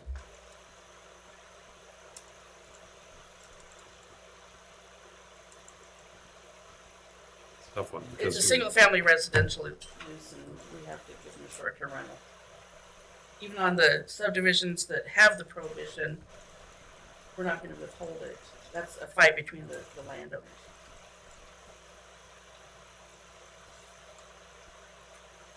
Okay, anything else to address? Talked about the pathway, we talked about the road easements, the setback, the nuisances. They are gonna have to go get approval from the Lake Irrigation District. And I had vacate easement is shown on exhibit 2. We Yes. vacate those easements. And then Oh, we'll okay. construct a pathway with permission of the Board of County Commissioners. and because it's Lake Irrigation District, these lot owners will all still continue to pay water taxes. And they have said that they're going to use their water rights for irrigation On all Of the lots, lots. on all lots. as required by the Local Land Use Planning Act. And now state law, isn't it? It is state, it's been state law. Well, before it was a recommendation, now it is a solid state law. July 1st. Cindy, could you repeat back to us what you've got? Make sure that we've got everything, other concerns. Okay, Anything else? vacate easements is shown on exhibit 2. Will construct pathway with permission of the Board of County Commissioners. Valley County Engineer shall approve access point for lot 8. There will be a 35-foot setback from the east property line for structures. CCNRs will include Nuisance dogs and the fireworks. prohibition of nuisance dogs, fireworks in the CCNRs. Most, probably all the stuff that's done by Fish and Game that had it. And then recommend noise reduction disclosures in the CCNRs for future lot owners concerning airport noise.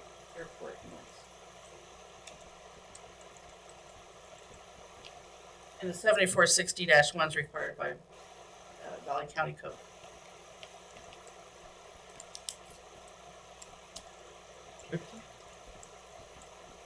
I'll make a motion Motion is always in order. to approve sub 25-007 smoke jumper drop zone preliminary plat with stated conditions of approval.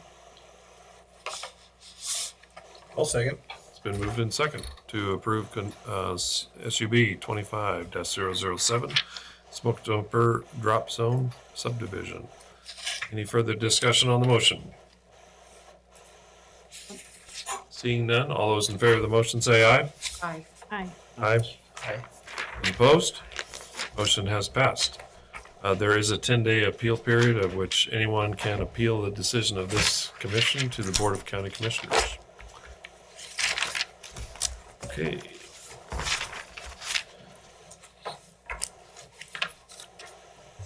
Next up on our agenda this evening is SUB 25008 Circle P subdivision. It's a preliminary and final plat. Is there any ex parte contact or conflicts of interest? No. No. No. No. Okay, seeing none, we'll go ahead and have the staff report.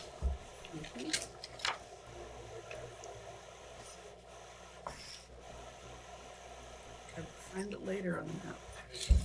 Is the applicant here? Yes. Good, good, good, good, good.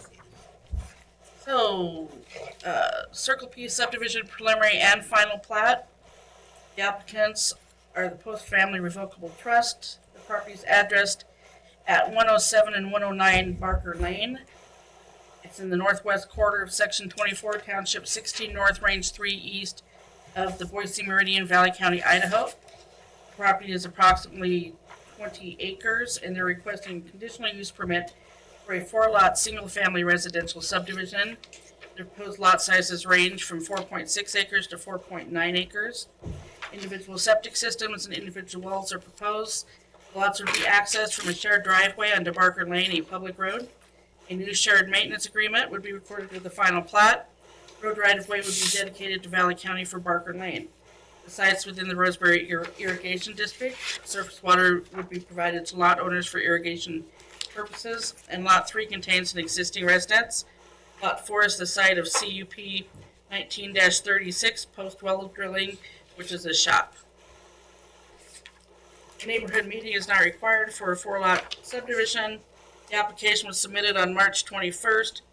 The short form of the Wildland Urban Interface Fire Protection Plan was submitted. Legal notice was properly done. Mike Reno, Central District Tel stated subdivision application has been submitted for a 3-lot subdivision with 2 buildable sites. If the proposal results in more than 2 new buildable residential lots, additional fees will be required, and additional test holes and groundwater monitoring may be required. S. Ellis, Donnelly Fire Marshal, list of requirements for driveways and addressing. Lori Frederick, Valley County Cadastral Specialist, has reviewed the final plat and found 2 issues that should be resolved prior to recording a final plat. There's a letter from Fish and Game we've included from 2024. Janine Maxwell, Donnelly Postmaster, should be contacted to see if this is an appropriate place for a cluster box. DEQ provided their letter on air quality, wastewater, drinking water, surface water, solid waste, hazardous waste, water quality, groundwater contamination, and best management practices. Emily Hart, McCall Airport Manager, had no airport comments. This area is flat. There's an irrigation ditch through the northern portion and a small wetland swell in the south portion. There's growth of trees that have been planted. It's surrounded by agricultural uses, and then on the east is brown towing, and that was CUP 12-05. Different areas of the Valley County Code are listed for your review. Staff's compatibility rating was a positive 27. The sites within the Downey Fire District, Water District 65, Roseberry Irrigation District, and Herd District. The application states there are water rights. Plat states lots shall not be reduced in size without prior approval from the health authority and replatting. No lot splits would be allowed. The application states there are wetlands on the property. Wetlands must be designated on the final plat as no build areas. How will irrigation water be distributed? The aerial view shows an irrigation ditch flowing through these properties to adjacent properties. Irrigation easements must be shown on the final plat. CUP 19-36 post-well drilling currently exists on the 10-acre site. The site of the business would be location of the proposed lot 4. Required setbacks are 30 feet from the front, 10 feet from the side, and 30 feet from the rear.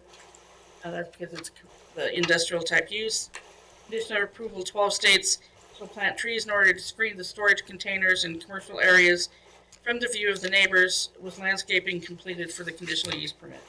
That was everything associated with the previous CUP. And we did attach those plans for your review. They'll have to have a sign permit. A sign permit S-20-02 was approved. We request that on the plat it state book and page in the upper right-hand corner of each sheet. Proposed conditions of approval for subdivisions are the typical ones. There is nothing out of the ordinary.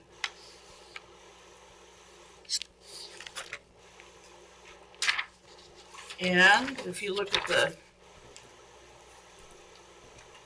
screen, this is Barker Lane as it goes east and west. It's on the south side. There's currently the post-well drilling business here. Their house is here. The property contains 2 pieces, and they're splitting those 2 pieces in half to create 2 additional lots on the front. The map is not working. Oh, here we go. See if I can get to it. It's an interesting site. This is in the Roseberry Irrigation District, and I had asked the applicant's agent to address some of the water right issues.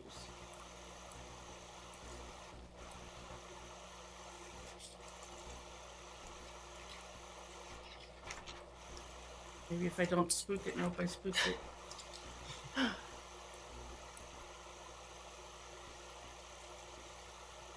Sorry.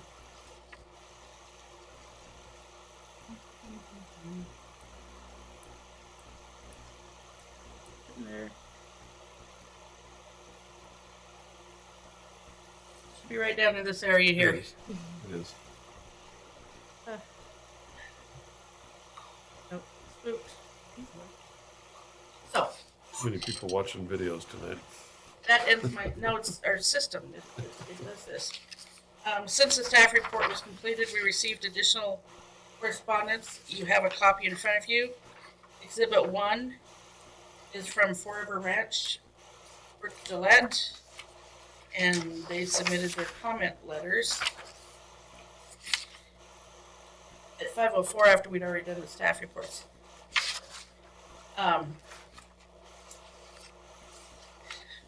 They're opposed to Circle P subdivision. It's within the Roseberry Irrigation District, and according to the plan attached to the application, lands within the subdivision are proposed to be irrigated. They're members of that ditch district. And there needs to be an irrigation plan. The irrigation plan should be evaluated whether approval of the application will injure other water users within the Roseberry Irrigation District. The Irrigation District operates under Idaho Code Title 43. They're the end of the ditch user, and they're concerned about further subdivisions of district lands and whether it'll put further pressure on an already diminishing water supply.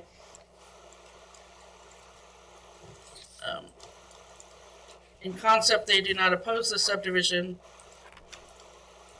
It asserts a new subdivision of district land should be denied until such time as the county and district conduct a comprehensive review of the impact of the subdivision on the ability of the district to deliver water,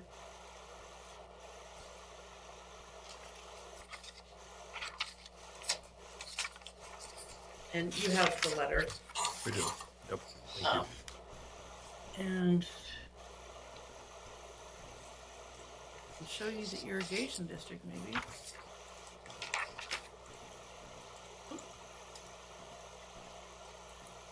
So while you guys do your public hearing, I'm gonna turn this off and see if I can get Good to restart.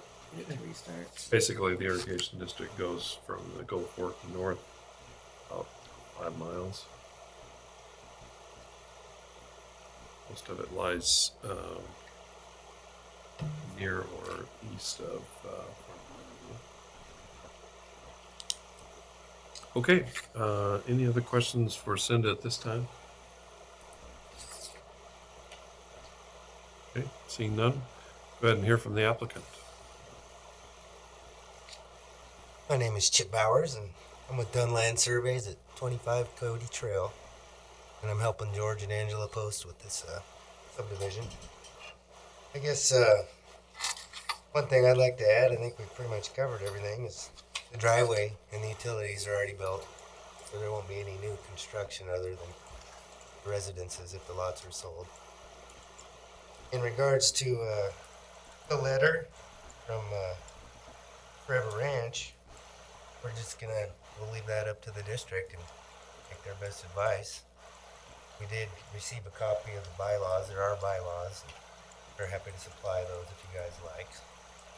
I don't know if you guys have any specific questions you'd like to address. Oh, on Lori's question about the right-of-way dedication, Cinda, that would just be one description.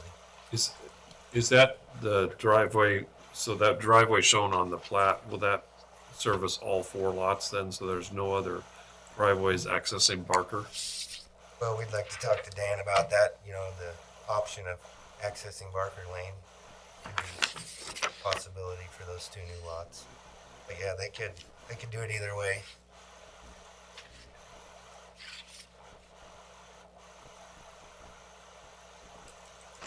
And Chip, if I'm correct, in your drawing, it looks like you have a roundabout lightly sketched on the 2 southern lots.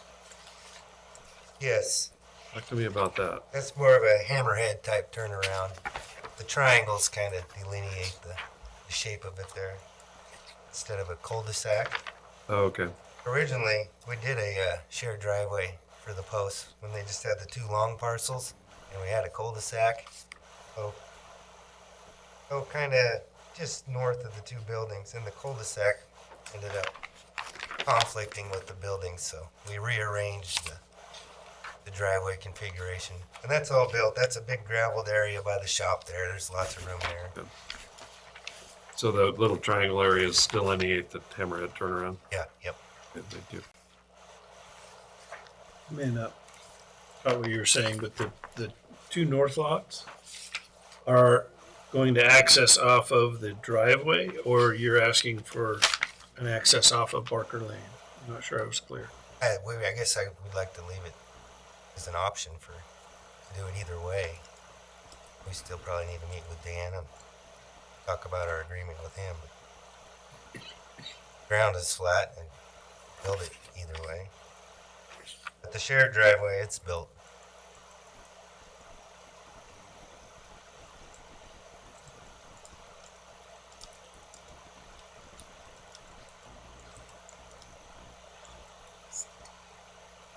I don't know that I have a preference on number of driveways there. I just know that there's a lot of dust on that road. Yeah, it's a couple potholes too.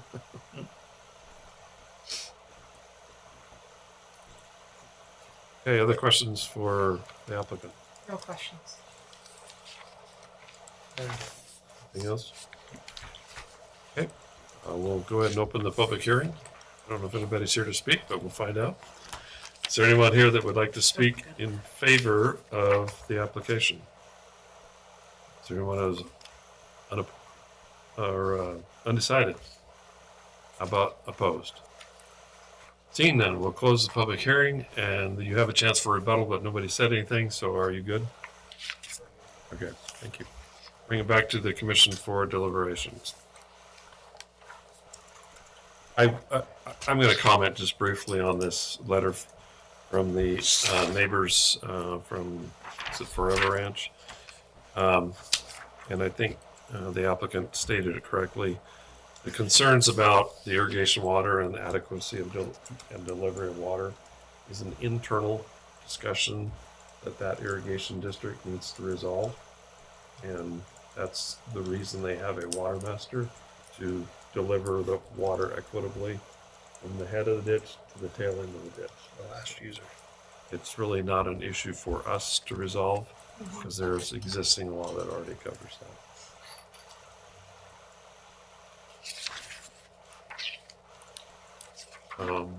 Any other thoughts, concerns? Cindy, you had some questions you posed in your. It's mostly about the irrigation. So, okay. And you just answered it. Yeah. Yeah, that's between them and the ditch master. And the existing ditches that traverse through the land now, they have to be maintained for water delivery. I can't show it to you. That's right. I don't have any questions or concerns. Agreed. Are there any motions? I'll make a motion to approve SUV 25-008 Circle P subdivision preliminary and final plat with stated conditions. I'll second that. And I will authorize the chairman to sign. Very good, good catch. I'll second that. Been moved and seconded to approve SUB 25-008 Circle P subdivision preliminary and final plat, and authorize the chairman to sign. Is there any further discussion on that motion? Seeing none, all those in favor of the motion say aye. Aye. Aye. Aye. Those opposed? Motion has passed. There is a 10-day appeal period, which anyone can appeal this decision to the Board of County Commissioners. Thank you for your attendance. Do we need a 2, 3, 5-minute break? Is everybody okay, or you want to keep going? Rolling? Keep rolling. Okay, we'll keep going. Next up.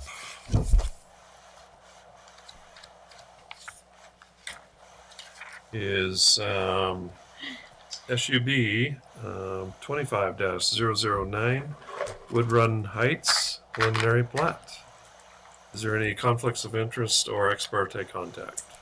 I am presenting for the applicant, so I will recuse myself. Let the record show that Commissioner Snyder has excused herself. Any other conflicts of interest? No. Parte contact? Nope. None on my side. Okay, at this point in time, we'll go ahead and hear from the staff report. Okay, the staff report for Wood Run Heights subdivision preliminary plat. The site is located in the northeast quarter of Section 29, Township 18 North, Range 3 East of the Boise Meridian Valley County, Idaho. The applicant is Brundage Mountain Resort LLC, and they're requesting a CUP for a 14-lot single-family residential subdivision on 27.6 acres. The proposed lot sizes range from 1 acre to 3.24 acres, and the density is 0.5 dwelling units per acre. The site is a portion of a 115.6 acre piece. The activity barn, which is CUP 99-21, 16-13, and 23-22, is on a portion of this parcel. The activity barn is not included within the proposed plat. Individual septic systems and individual wells are proposed. Wetlands have been identified and are shown on the preliminary plat. Wet areas have been noted on the plat as no building. Lots would be accessed from a gravel private road onto Norwood Road, a public road. A variance for the private road is requested. A portion of the right-of-way would be 50 feet, and the remaining would be in standard 70-foot right-of-way. The traveled roadway would be 28 feet wide. The applicant has requested a time extension to complete the Wildland Urban Interface Fire Protection Plan. They propose underground storage tanks to store water for fire protection, and CCNRs would be submitted with the final plat. Neighborhood meeting was held on March 20th, 2025. Application was submitted on March 24th, 2025. Legal notice was prepared. Mike Reno, Central District Health, stated an application, test holes, groundwater monitoring, and engineering are required. Ryan Garber, McCall Fire and EMS listed requirements for roads, wildfire protection plan, and water supply. A 30,000 gallon water storage tank for fire protection is required. The Fish and Game letter was presented. Emily Hart, McCall Airport Manager, stated all 14 proposed lots are less than 1 mile from the end of the runway 34 and in the horizontal surface. Aircraft flying VFR in the pattern will regularly fly over the subdivision as they enter base lake. For the final approach to runway 34, recommend navigation easements in the CCNRs as a condition of approval, and then Form 7460-1 may be required for buildings. Shirley Florence Lake Irrigation District stated the developers are working on the water split or reallocation of the district. Any ditch running through the property is an on-farm ditch, not a lake irrigation ditch facility. DEQ submitted their letter on air quality, wastewater, drinking water, surface water, solid waste, hazardous waste, water quality, groundwater contamination, and best management practices. There were no public comments received. Topography is flat to rolling. The surrounding land use to the north is agricultural and single-family residential. South single-family residential, east and west. Valley County Code is included here for review. Hold on. What's going on? Okay. I'm just going slow like you were. This is still working. Okay. Working still.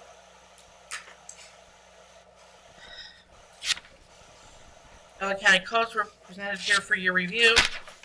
Staff's compatibility rating was positive 30. There were some questions that I had, and they were answered and presented on your staff report. I don't know that I need to repeat all of those for you.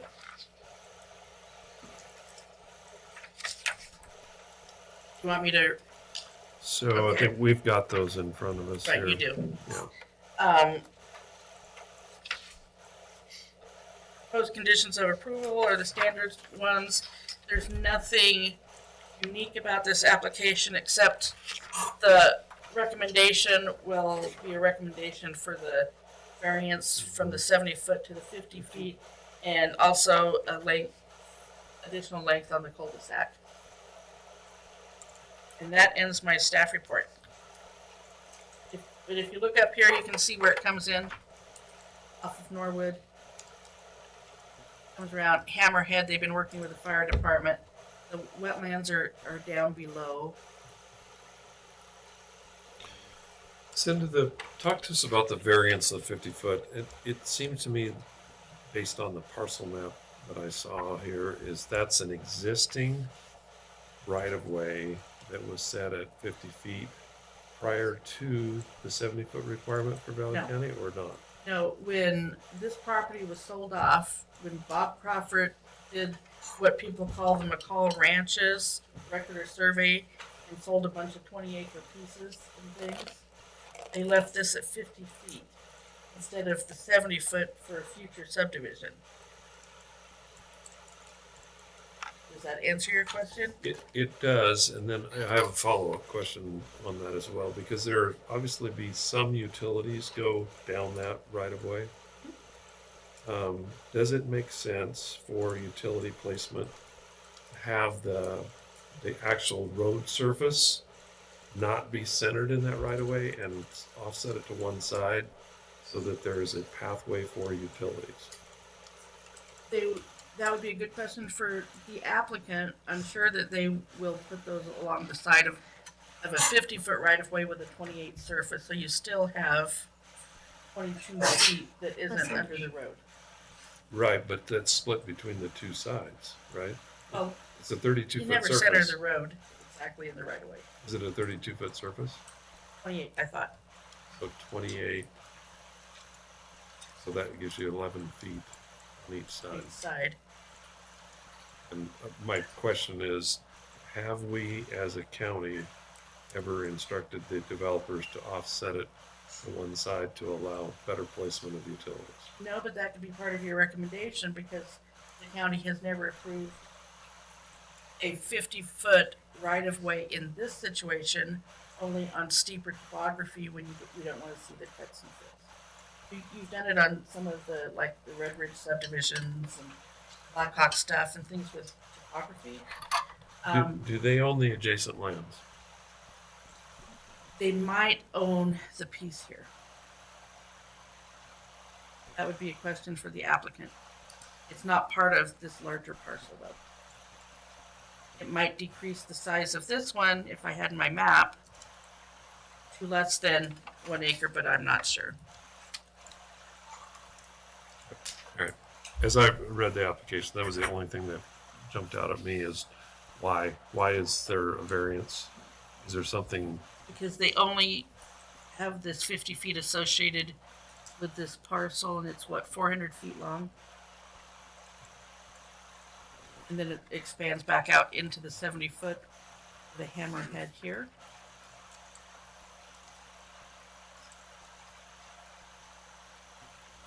Okay. Any other questions for staff? Okay. This time we'll hear from the applicant. You'd give your name and address for the record. Heidi Schneider, 291 Ashton Lane, McCall. I wanted to touch base on the variance first. Prior to current ownership, this parcel was, as Cinda said, broken up, and this strip that you can see there is the only strip off of Norwood that was retained to access this property. This sits on an upper bench well above the activity barn, so access from Moon Ridge would not be possible because there's quite a bit of grade there, hence the activity barn and a tubing hill. And so one thing I wanted to mention on this section of road makes up, I want to say it's 19% of the overall road width or overall road length. So it's quite minimal, and this section in particular is extremely level. So there is essentially no grade. So because there's only 50 feet, you have a 20-foot running surface with your 4-foot shoulders on each side. You still have that additional room. This isn't going to be a big cut fill situation where you need your 70 feet. If this was mountainous terrain where you have huge cut and fill that go into your right of way, I could see where this would be a problem. Because of the grade, there's plenty of room for the roadway and snow storage. So based on the topography, I think that this works. I don't think this will have any impact. Regarding the road length, this actually road length is less length than different than, let me pull it up. It was Moon View Ranch subdivision has 3,700 feet of length, which is right in that location. And 360 Ranch subdivision has 3,500 feet. This is only 2,100 feet. We have been working with the McCall Fire Department. Ryan Gerber's been great. Our hammerhead and length do meet his requirements through the International Fire Code, so there's no issues there. John Lillahog has already been on site. He had just waited for the snow to melt a little bit. So I should be seeing that WUI any day now. There's not many trees on this site, so it's going to be pretty minimal. We just ask that we push that requirement to, we'll submit that with the final plat with confirmation that those items in the WUI have been completed. Ryan Gerber with McCall Fire will sign off on that prior to submission of final plat. regarding Central District Health, I want to give a shout out to Mike Reno. He is retiring. I actually sent my follow-up email to him on 2 different projects, and I got a bounce back. So congrats to Mike on retirement. I've been able to work with him on quite a few projects. I did get to speak with his predecessor. We have been monitoring on this site all spring, multiple test holes on each site. Those look great. Upon approval, if we've received that tonight, we'll be submitting the application to Central District Health to follow the normal procedures there. But we don't foresee any issues based on soil profiles and monitoring has all looked great. Lake Irrigation District, I've had multiple conversations with Shirley Florence. There are water rights on this property. There's no means of conveyance to this portion. So what we are proposing is that we do not assign the water rights to this portion of the property. And what that does, actually, that creates a problem. We have too many inches of water per amount of acres. Because you are allowed 1 inch of water per acre. That leaves us with an additional 9.5 inches of water that need to be assigned. So we've just requested that Shirley let us know who would be interested in those. We're happy to assign those, and that would occur prior to submission of the final, or recording of the final plat. And there was a staff question just of driveways meet grade. It's rolling minimal topography. No issues on grade for driveways. What's the max? Max. I think that the max, I think there was a section that got to like 7%. But that's not where the road cuts in. So based on where you would take off from the main road, it's minimal grade for driveways.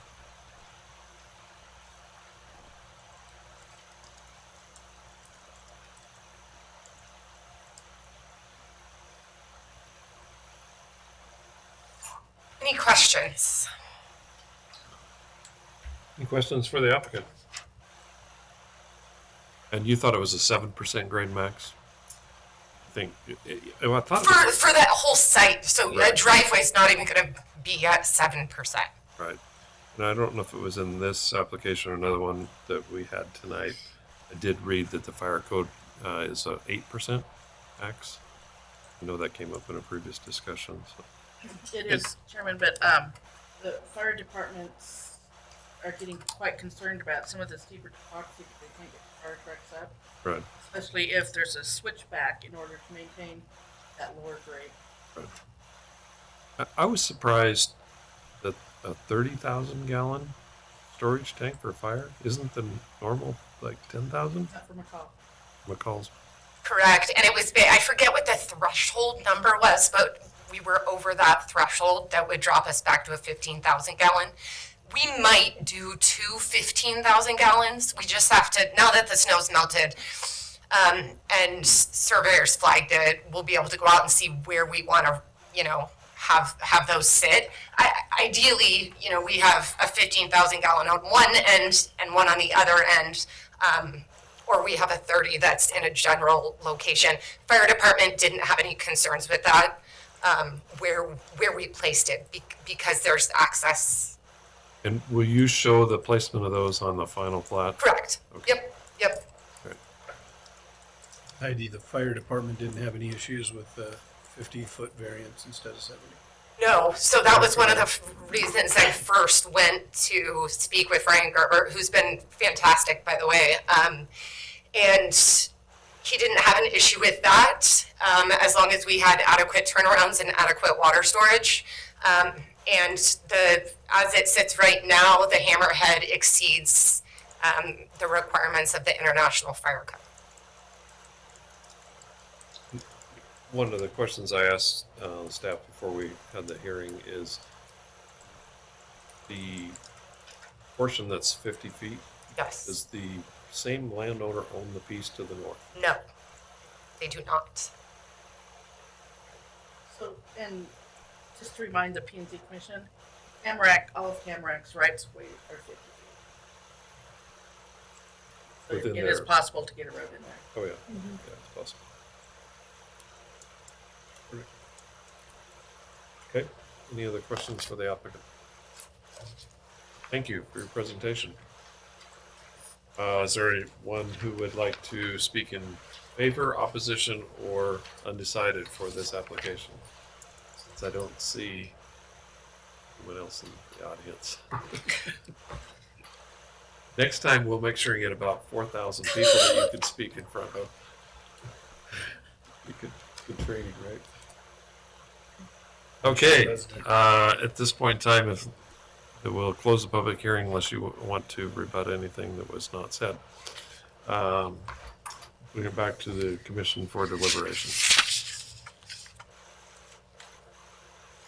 I actually like the location for the subdivision. I think it's appropriately placed. I don't have a problem with the length of the roadway, because I know this came up probably 2 years ago on another subdivision on the west side of the valley.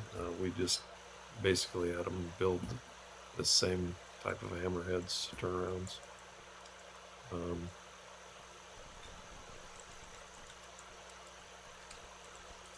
Other discussion? I think it's pretty clean, and a compatibility score of 30 is kind of speaks for what we're here to do. Good. Other comments, questions, or motions? I would move to approve sub 25-009 Wood Run Heights subdivision preliminary plat. Is there a second? I'll second that. And we need signature on this one as well. Yes. Oh, no, No. no, this is This one preliminary we plat don't. only.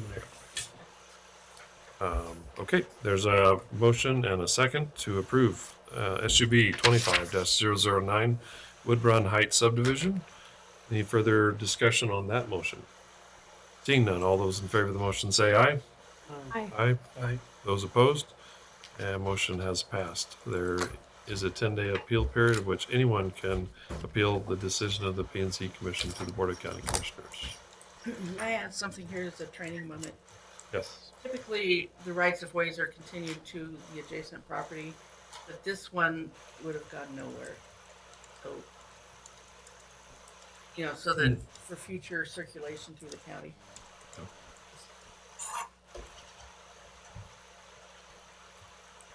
Okay. Thanks for the training moment. P&Z commissioners. Okay. We appreciate it. I'm not used to handling this. You guys. I normally don't have all the papers. I'm drowning in paper up here tonight. Oh, yeah. Didn't bring Don't my even know what to do with iPad. it. Okay, next on the agenda is SUB 25-010 Saddle Rock Phase 5 preliminary plat. Is there any conflicts of interest or ex parte contact? Yes, I have to recuse myself. Kind of figured you would. I don't have any. No. Okay, seeing none, we'll go ahead and have the staff report for Saddle Rock Phase 5. Okay. Saddle Rock Phase 5, the applicants Ryan and Heidi Schneider. The site's 57 acres in the northeast quarter and south half of Section 18, Township 12 North, Range 3 East of the Boise Meridian Valley County, Idaho. They're requesting approval for 18 single-family lots on the 57 acres. The lot sizes range from 1.1 acre to 5.6 acres. There'll be individual septic systems and individual wells. Lots would be accessed from a new gravel private road based on an existing logging road. This road would intersect with both Sawtooth Loop and Dakota Way, both private roads within Saddle Rock subdivisions. Highway 55 would be accessed by using existing private roads. As that includes mountainous and timber terrain, the area would be logged in 2025. The applicant has requested a time extension to complete the Wildland Urban Interface Fire Protection Plan. The applicant proposes underground storage tanks to store water for fire protection. As application was submitted on March 24th. Neighborhood meeting was held on March 13th. Legal notice was properly done. Mike Reno, Central District Health, stated application test holes, groundwater monitoring, and engineering are required. Steve Holt, Cascade Fire, listed recommendations for roads and driveways. A total of 30,000 gallon underground water tanks are required for phase 5. The Fish and Game letter was submitted to the record. Kendra Conder, Idaho Transportation Department, responded regarding the requirements for phase 1 through 5.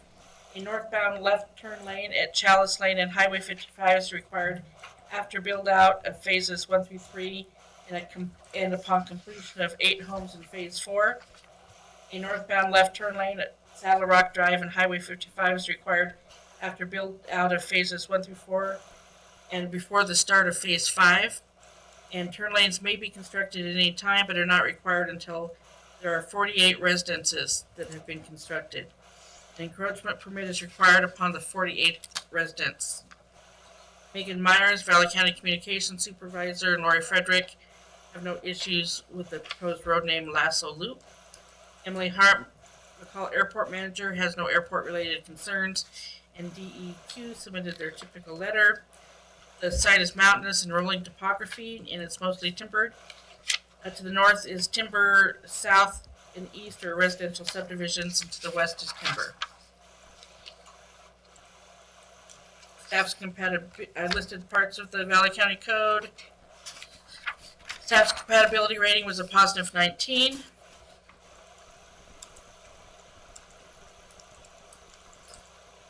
And I had no comments because everything was addressed in the application. The conditions of approval are typical.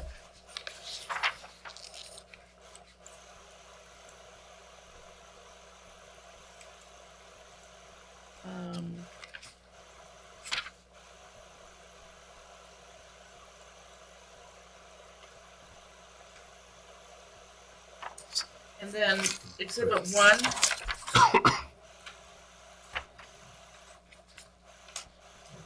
Are pictures that were received today showing what the site will look like after they've done the Wildland Urban Interface Fire Protection Plan requirements. They're using John Lilly Hogg. They've used him for every phase, and it will be either completed or financially guaranteed prior to recordation of the final plat.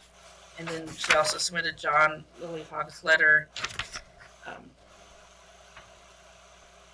and said he wouldn't meet the deadline for today. But he's working on it. Send a question on, are you got more, or is that the end? That was it. Okay. Question on the wildfire mitigation plans. So the lots sell out in the subdivision. Does that responsibility then transfer either to a homeowner association, or if that doesn't exist, does it then transfer the individual lot owners to follow that plan? That would be a question for the applicant. But in how they've structured their CC&Rs. Okay, in general, what has been our experience in the county? We have become more sophisticated in the application of that requirement. And I believe in Saddle Rock, they are transferring that to the landowners.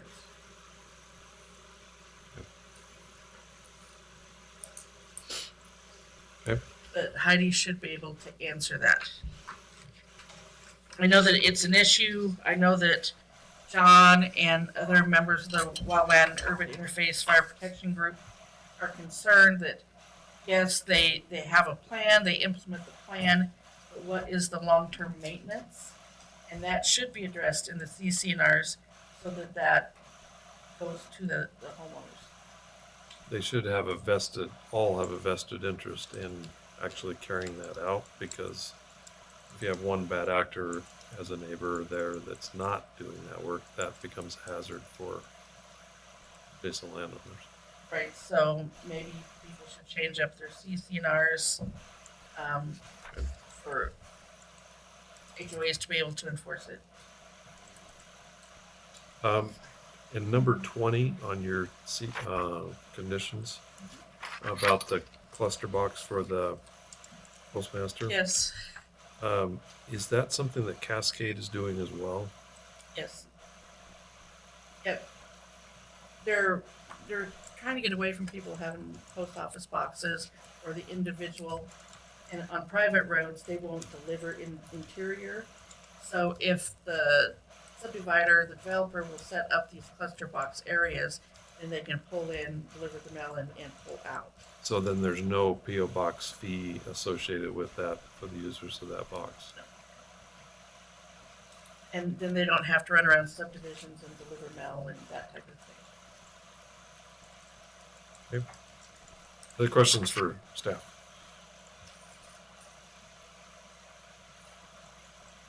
Okay, hearing none, we'll hear from the applicant. Welcome to the Valley County Planning and Zoning Commission. Thank you. Heidi Schneider, 291 Ashton Lane, McCall. Just to address your comment to staff, we do, as far as fire mitigation goes, that and following through on requirements within the WUI, that is part of our CCNRs and something that we require the HOA meet on annually. Because we're still doing phases, at this point, the responsibility is somewhat on the developer to, keep things up until things are sold out. I did provide just an illustration for you guys to see. We do take that very seriously. This was an extremely wooded, brushy area, and we actually bought a mulching head that goes on one of our excavators so that we can go in and mulch. And so this gives you a good look at what we've been able to do. As a real estate agent, the one selling these parcels, that is something that most all buyers are asking about is what's the fire protection? What do we do? And that's been a draw because they're able to see what a healthy forest looks like versus other areas that really, don't go as far as we've taken it. Cascade Fire, no problem complying with the 30,000 gallon tank. Once that's installed, we'll have a total of 75,000 gallons on site. Again, John Littlehog with the WUI, we had quite a bit of snow out there, and this is kind of pushed back a little bit farther, so it was harder for him to get in. He was on site earlier this week, and he's drafting that. We don't plan to financially guarantee any of those improvements, so as soon as we receive his plan, we'll start mitigation right away. Again, Central District Health, we've been monitoring all spring. That looks great. Application will go in after approval this evening to get them out on site. Let's see. Oh, there was a question regarding lot distances, frontage for lot 14 and 16. And I did confirm with our surveyor that those both have the required 30 feet of frontage.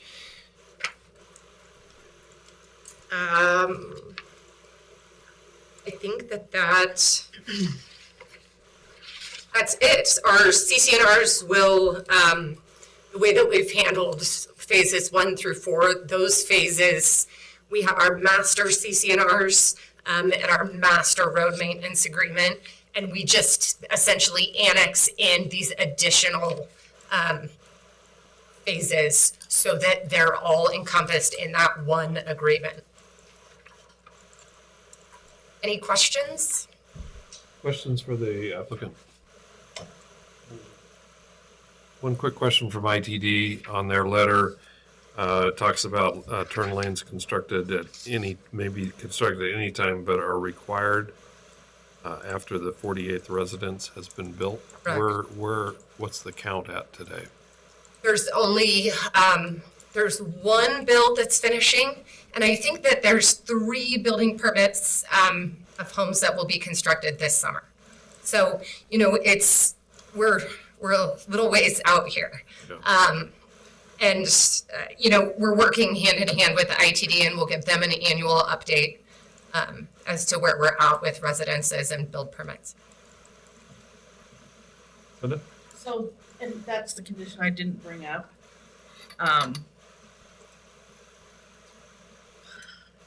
It's here, I just read it. Oh, shall comply with the requirements of ITD concerning construction of turn lanes after a certain number of structures are built. Should place this requirement in the CCNRs. Sure, that's no Because, problem. yeah, if they sell out, who's going to put those turn lanes in? And so then that limitation should be in the CCNRs, so everyone knows that the 49th house isn't going to get a building permit until those turn lanes are put in, but who's going to be responsible?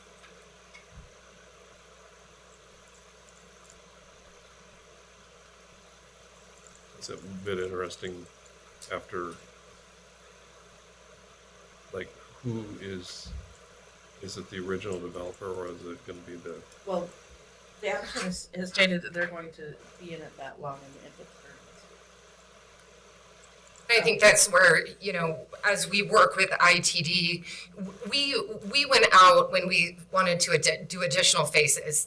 We did a second traffic study that took about 6 months, a substantial amount of funds, and then worked with, you know, present that to ITD, work with the ITD. This is what they came back with. We're a ways out from meeting that threshold. And, you know, we have no problem working, like I said, staying in communication with ITD as to the progress on this. so I think not only if it's sold out to one individual or multiple individuals, but the new owners of the unsold lots would be responsible. Is that what you're, Right, but it should be in the CCNR so everybody's aware that until those turn lanes are in, that person isn't going to get a building permit. It shouldn't be getting a building. but This could to be your 30, 40 years down the road. right, to your point, something changes and the developer decides to sell out. Are you saying that in that buy-sell agreement for those unsold lots, that this would be a condition addressed within that They agreement participate. and pick up the agreement with ITD? So, and then I had one more.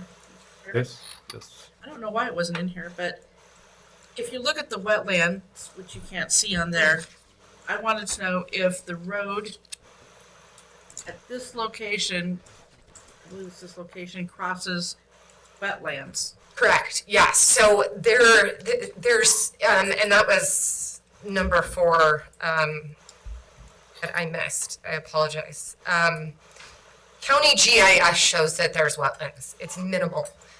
Keep in mind, that's what GIS is showing.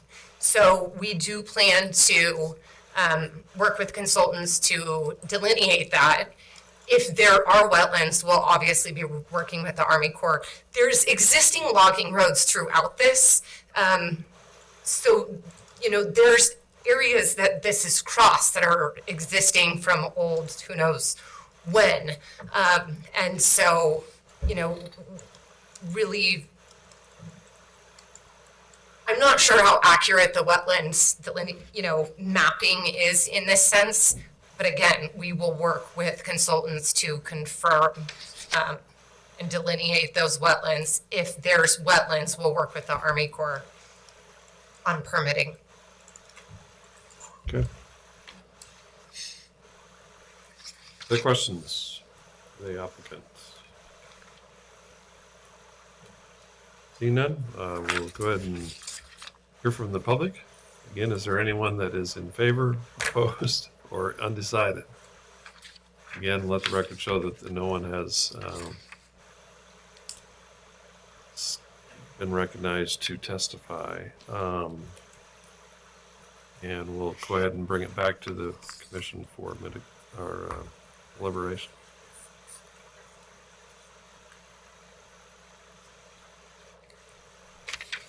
I don't have any concerns on this one at all. So,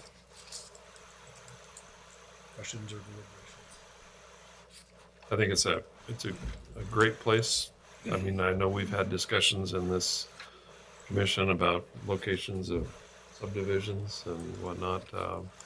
Concerns of fire mitigation are of concern for not only developer, but also for potential owners. And I was actually really glad to see the work that's been done. That's incredible work. So, ITD was a concern, but I think that's been addressed. The left-hand turn lanes. Mm-hmm. Anything else? Cindy, you added the one on the transfer of the construction of that. Well, it says to CCNRs, and that condition should also state in the purchase and sales agreement. Good. I think what Chairman said. Okay. That's just looking at me. Is that your understanding? No. Is that what you said? Well, about future owners. Right. That they would be responsible. I think I'm trying to echo what you said about future owners of the development, like of the developer. If they sell out, that new owner would be responsible for constructing the ITD requirements, not the individual lot owners. Is that correct? Am I Right, reading but that if they correct? sell out, they will have sold all their lots. Right. They're not gonna sell out. Well, if they sell a portion of them. Okay. So if they sell out before they record the plats, Here's the concern, is down the road when the 48th house is built, that the left-hand turn lanes are constructed and it's assured. And I think that was your concern as well. I think there's two issues let me give this a shot. So there's one of, if the developer sells, who is responsible for putting in the turn lanes when you get to the 49th house? And then the other question is awareness of the people buying the lots that exists, and it has to be in the CCNRs. And your question is, how do you transfer the requirement? It's currently the developer requirement, and they've agreed to do the turn lanes. And so if they sell out as the developer, not to the individual lot owners, but they sell the Bulk development, sale, yeah. a bulk sale, then it needs to be a requirement that of that sales agreement, that they are then responsible for putting in the turn lanes. That was I my think that's concern. where you're coming from. Yeah. And that won't be addressed in the CCNRs, I don't believe. so at the end of that, condition of approval number 11 will include if there's a bulk sale of the development, the new owner will They'll assume Assumes that assume the responsibility. responsibility to put the turn lanes in.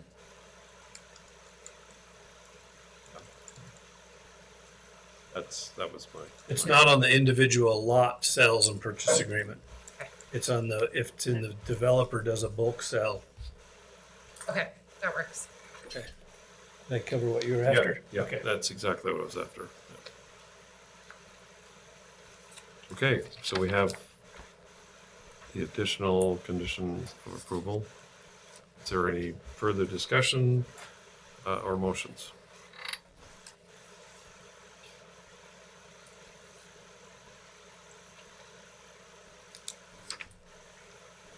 I'll make a motion to approve SUB 25010 Saddle Rock Phase 5 preliminary plat with conditions of approval as stated. I'll second that. It's been moved and seconded. Is there further discussion on the motion? Hearing none, all those in favor of the motion say aye. Aye. Aye. Aye. Those opposed? Motion has passed. There is a 10-day appeal period which anyone can appeal this decision of the E&Z Commission to the Board of County Commissioners. Okay, everybody's still good? We want to crank right on through? We've got 2, or so you need a break? I could use a 3-minute break. We're going to take a 5-minute break. Okay. We'll be Sorry, back. Amy, yeah. Hanging out with you guys.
Yeah, we're 1 minute over.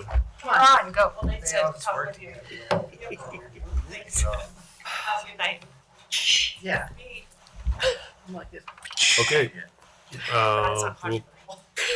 bring the meeting back to order. Next up is SUB 25-011 Ashton Corner, preliminary and final plat. Is there any ex parte contact or conflicts of interest? No. No. Okay, staff report. Cinda.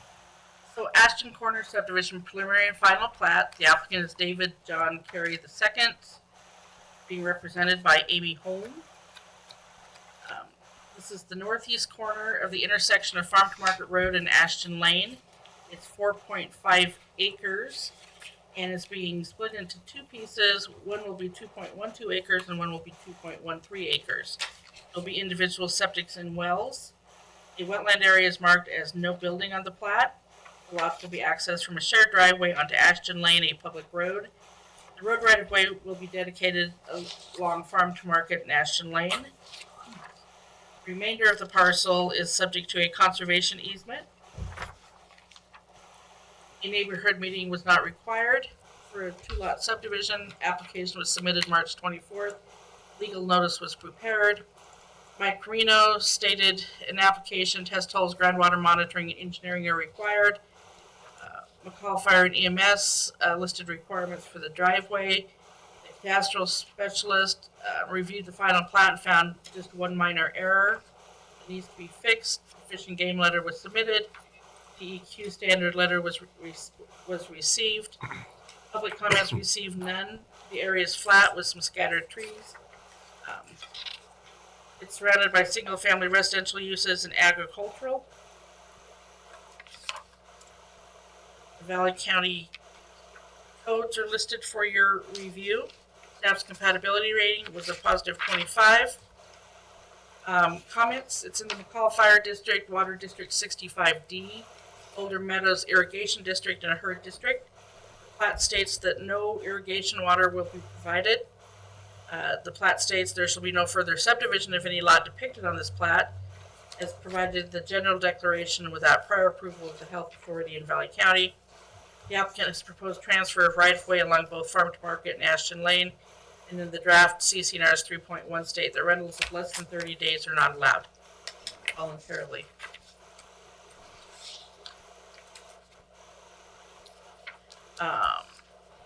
Proposed conditions of approval are standard. The only difference here is, they must have the approval from Boulder Meadows Irrigation District, and then they voluntarily place short-term rentals are not allowed into their CCNRs, and they will enforce that. Since the staff report was completed, we received exhibits, and you have copies of these. One is a picture of the conservation easement land that was dedicated by John Carey. And then exhibit 2 was the wildfire risk assessment that was prepared for this subdivision. That's the short form. And that ends my staff report. Except you have to look up here, and here's Farm to Market, here's Ashton Lane. There's a shared driveway coming on the east border of Lot 1 that will access Lot 1 and Lot 2. And this is the wetlands, that's the no-build area. And that ends my staff report. Great, thank you. Are there any questions for the staff report? None. No. I don't have any either, so we'll hear from the applicant. Chairman Roberts, Commissioners, Amy Holmes, 706 North First Street. I will try to be brief because it's getting late and I'm the only person left in the room. I'm here on behalf of David Carey, and he apologizes he can't be here. He had some prearranged travel. I wanted to just point out, and this is relevant to both applications, so I won't just say it twice, that David, over the last year or so, has worked hard with Payette Land Trust on that conservation easement. So You probably weren't aware of it unless you read the newspaper, but they went ahead and did a conservation easement on 125 acres, and that's that exhibit that you just got, and those are those blue areas. So that's a really neat, I mean, it's an incredible amenity to our county and community. So this specific Ashton corner is just a small carve out of the southernmost area of the conservation easement. It's very straightforward. I don't want to belabor it. I'll just comment that the plan immediately on lot 1, which is the furthest lot south next to Ashton, it has an existing well that's existed for a long time. Thank you so much for showing. And then to build on that really as soon as possible for employee housing needs. So David's goal with this subdivision and the other one, like I said, was small carve outs from that conservation easement for really necessary immediate needs for housing. So he plans to keep these lots. He might sell a lot to, no plan to do that now, but really to get housing on lot 1 immediately. I mentioned lot 1 has an existing well. Yes, in the CCNRs, the intent of the applicant is to have no short-term rentals, right-of-way dedication.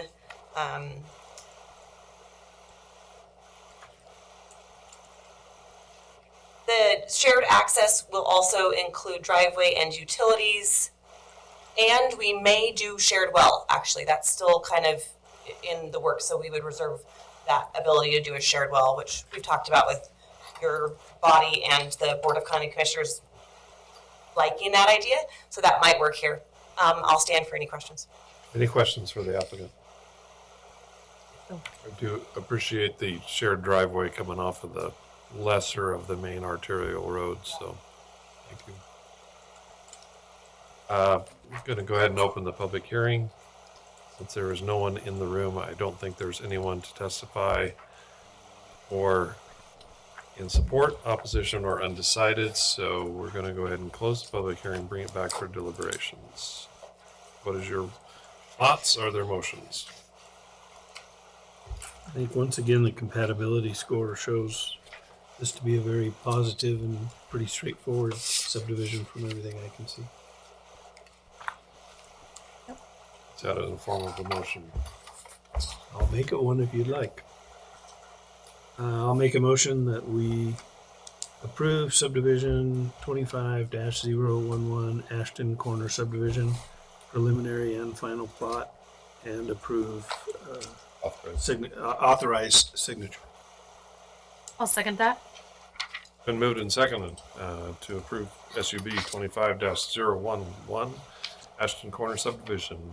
Any more discussion on the motion? Hearing none. All those in favor of the motion say aye. Aye. Aye. Aye. Those opposed? And motion has passed. There is a 10-day appeal period at which anyone can appeal this to the Board of County Commissioners. Okay, next and last item on our agenda this evening is SUB 25-012 Jug Handle View subdivision. Is there any ex parte contact or conflicts of interest? No. No. None here. So with that, staff report. Send up. So the staff report for Jack Handle View subdivision preliminary and final plat. The applicant is David John Carey II, represented by Amy Holm. The property is 4.5 acres in the southwest quarter of Section 1, Township 17 North Range 3, east of the Boise Meridian. They're requesting the CUP for the 3-lot single-family residential subdivision on the 6.5 acres. The proposed lot sizes are 1.98 acres, 2.02 acres, and 2.02 acres. Individual septics and wells are proposed. There's a wet area that's marked as no building on the plat. The lots would be accessed from a shared driveway on the Farm to Market Road, which is a public road. The road right-of-way would be dedicated to Valley County for Farm to Market Road. The remainder of that parcel is subject to the conservation easement, and draft CCNRs have been submitted. A neighborhood meeting is not required for a 3-lot subdivision. The application was submitted on March 24th. Legal notice was completed. Roy Frederick, the cadastral specialist, reviewed the final plat and found one minor area to be fixed prior to recording the plat. Mike Reno made comments concerning applications, test holes, and groundwater monitoring. McCall Fire and EMS listed requirements for the driveways. A 10,000-gallon fire water supply tank is required or the units need to be within 1,000 feet of a reliable water source, such as the Jug Mountain Ranch water system. A Fish and Game letter was submitted to the record. The DEQ letter was received into the file. Emily Hart, McCall Airport Manager, had no comments. The area is relatively flat with dense trees bordering the farm to market. It's surrounded by agricultural use and conservation easements.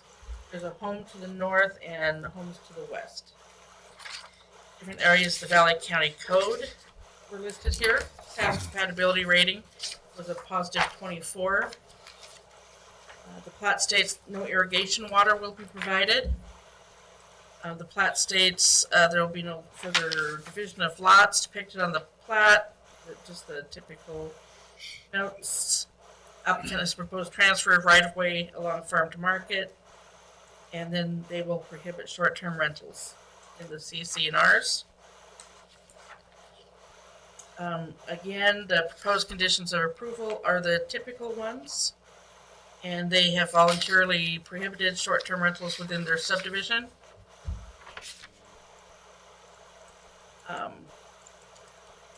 And then if the water storage tank is installed at this subdivision, they should show it on the final plat and place it in the declaration of installation of utilities. Each of you received the exhibit that shows, again, the conservation easements and then the wildfire risk assessment that was prepared. And that ends, well, you can see the plat up here.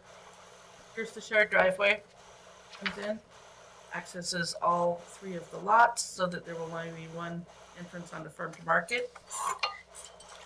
And that ends my staff report. Questions for staff?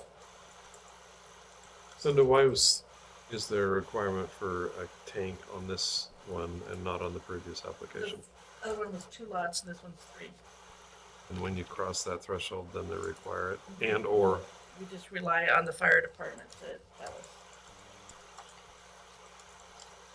but this will be a question for the applicant probably, but if they extend their Jug Mountain water system to these sites, then that would waive that requirement. Yeah, if they're within 1,000 feet of a hydrant, they can waive that requirement.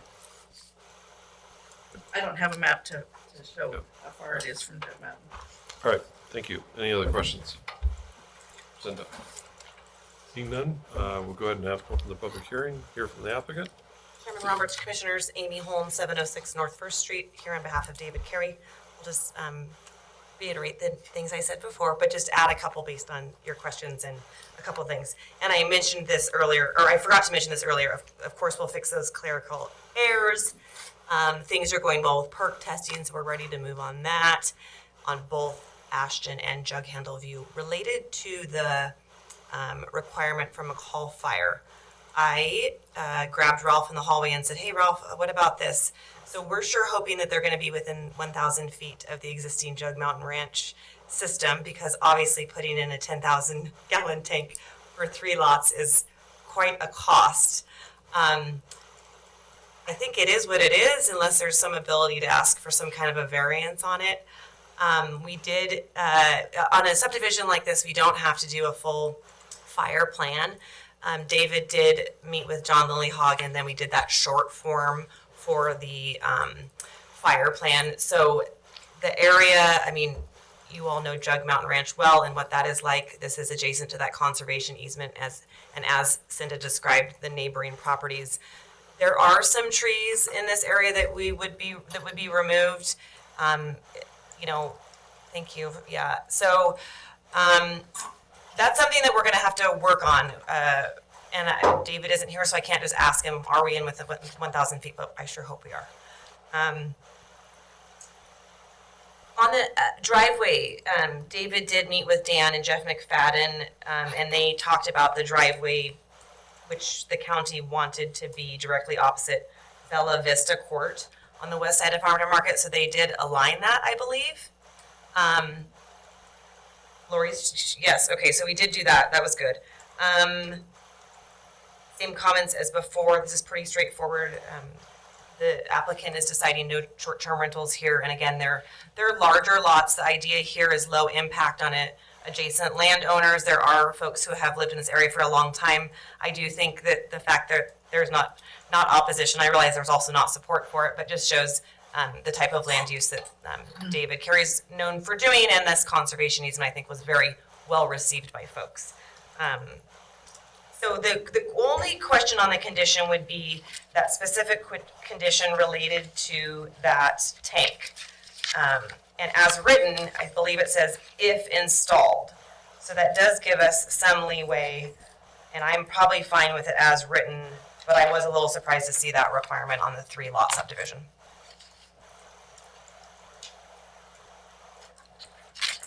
Cinda, is there any alleviation we can do on that?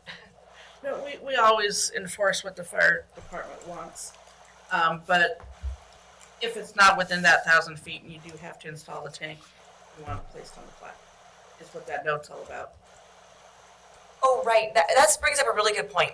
The conservation easement reserved in this, the right for this property to actually have, we could have an easement on the conservation easement, just so you're aware of that for both of them. Yeah, we'll do what we have to do to appease the fire and make it safe. Any Thank you. other questions? Any questions for the applicant? Thank you for your time. Okay, Can I say some his story, his lesson, for the record? I just have to, because they applied for Jug Mountain in 1997, and it was up against Farm to Market, and David Carey's father, John Carey, agreed to move it back the 1,000 feet from Farm to Market to protect the area, and now we're seeing it come into a conservation easement, which I think is really cool. It makes it a little more permanent. Could use more of those. It was a big deal back in 1997, okay? it was. I remember the 1,000-foot setback. Yes. Okay, go ahead and open the public hearing. Is there anyone to speak in favor, opposed, or undecided? Seeing no one in the room, we'll close the public hearing, bring it back for deliberations. Is there deliberations or motions? If there's no deliberation, I'll make a motion to approve SUB 25-012 Jug Handle View subdivision preliminary and final plat and authorize the chairman to sign. I'll second that. It's been moved and seconded to approve the subdivision 25-012 Jug Handle View preliminary and final plat and authorize the chairman to sign. Any other discussion on the motion? Seeing none, all those in favor say aye. Aye. Aye. Those opposed? The motion has passed. There is a 10-day appeal period in which anyone can appeal the decision of the P&Z Commission to the Board of County Commissioners. Thank you, Amy. Thank I you very want much. to compliment you on the thoroughness of the application and pass that on to the applicant as well. I will. Yeah. Are we off the record? No, we are So not. they're good. Thank you, Chairman and Commissioners, and I will pass that on because it's such a legacy. You know, it's an honor to work on the Jug Mountain Ranch projects, and it's a meaning to all of us. So, thank you. Yeah. I do, from time to time, I compliment when we see really good applications. And sometimes when I'm silent, it says something else, so. Okay. Last item on our agenda, Cinda, we have discussion on, yeah, thanks, Amy. It's going to be very difficult to present this without the overhead. You want to wait? Is it timely? Well, Do you want to, what do you, my computer's working fine. Do you want to just plug it in? yeah, see if you can plug yours in. The Valley County system, Valley County way. I'm on my, Be the HDMI one right there. Yeah.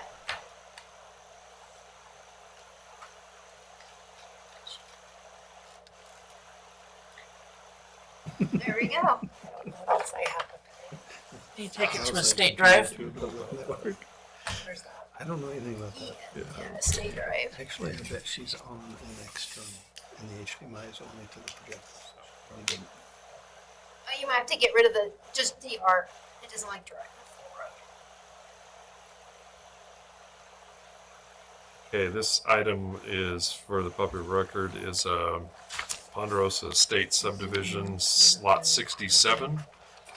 Question about a platted easement for discussion.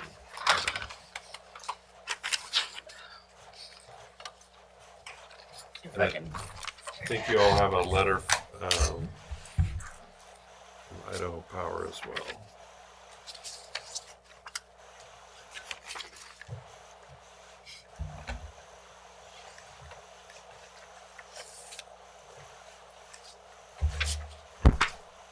so it's a question. This is an old subdivision, 1966.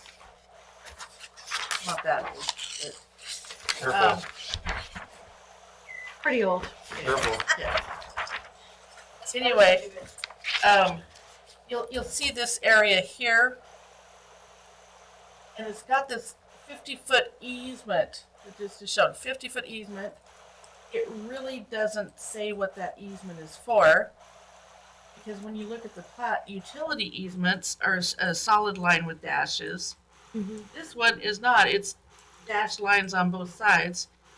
So I don't even know what the easement is for. So where are we? Where is Ponderosa is Estate subdivision? Ponderosa Estates right up here. It's adjacent to the city. So it's up on the ridge up behind It's Cascade. up on the ridge on the other side. Got it. Okay. Was that a potential access road for other development? Well, I don't know, because all three of these have it, but this one's different. And so it really minimizes this guy's area here, because these three all just were a continuation and we're split by a property line. This one is completely on his property. Almost bisects. Oh, So you see the difference? so somebody made an error. So the request is to split the easement No, between the two lots, It's, or? I think it's to get rid of it. Yeah, he applied to Idaho Power. They said that they don't have any facilities and they've relinquished any of their rights to that. So where's the parcel lot line? That Down right here. right there. Yeah. Okay.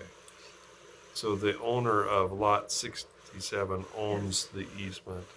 Yes, Right. completely. The 50 oh, Yeah. The only thing, I mean, and it doesn't look like a utility easement because it doesn't have the solid line with the dashes. It's just dashed lines. And there's nothing in the legend that tells you what that's for. And then if you read under the certificate of owners,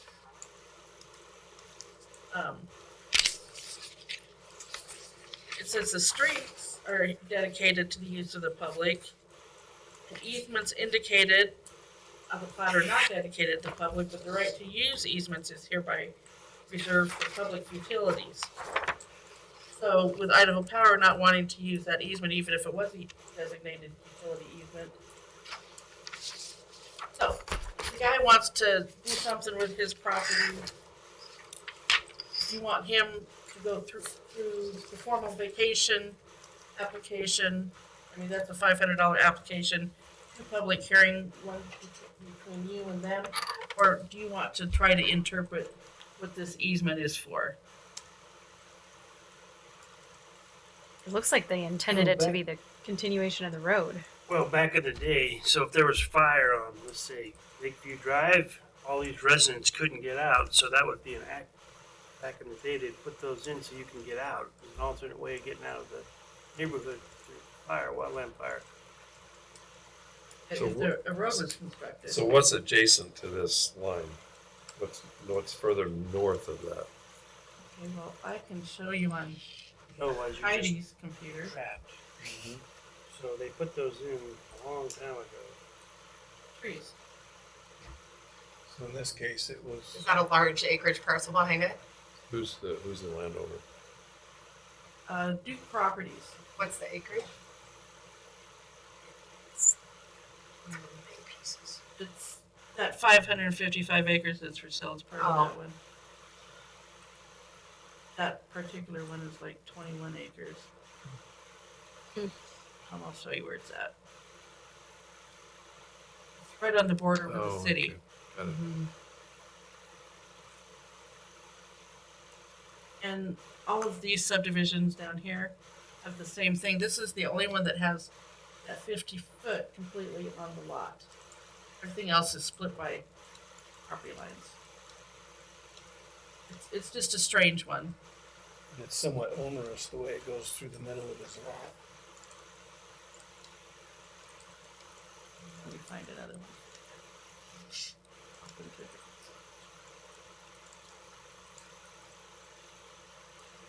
Yeah, I would agree with Carrie that I think it's a mistake, Yeah. because it doesn't make sense. Could be for fire, like you were saying, if it went to somewhere else. And there's nobody followed through with it, I guess. Yeah. At one time, that was the thought behind it, but it never followed through. Right. Could be. In the neighborhood with fire. And that's the point behind continuing those rights of way to adjacent lands. So someday we can have roads going through. Mm-hmm. So each one of those roads ends in that type of easement. So could those other easements be turned into roads someday?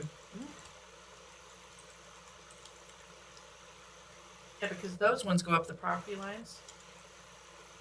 It's just that one does not. It goes through his property. Let me show you the plat. Looks like whoever designed this plat, they were just continuing the road straight, not realizing the lot line. They put the lot line down here. Yep. They just kept going straight here. So that This one easement has it. should have turned. This one has it. This one is actually platted clear through Okay. here. So this is an actual right of way. These are just utility easements from what I can tell. See this one It's not a here? road easement, even if they wanted, even if you put a subdivision on the other side. They'd still have to go through a process to obtain an easement, right? Because that, Yeah, because this one says Not for a road. subdivisions. And the easements indicated on the plat are not dedicated to the public, but the right to use easements is reserved for public utilities. so the only, if I'm understanding this correctly, the only use for that easement is a utility. And the utilities company is saying, we're willing to give it away, and so Right. the easiest method to resolve this seems like the best method, that's why it was brought here. Okay, Right, only because typically it would have to go through the vacation process. Mhm. But this one is weird because it doesn't even go up, it doesn't even say it's a utility. Correct. Because it doesn't have the solid line. Yeah. Okay, so I'm gonna leave it in your guys' hands to see what you wanna do with it. Seems like we're getting rid of some literally dots on the paper that say it's an easement, nobody knows what it's for, and it's not designated for the right thing. So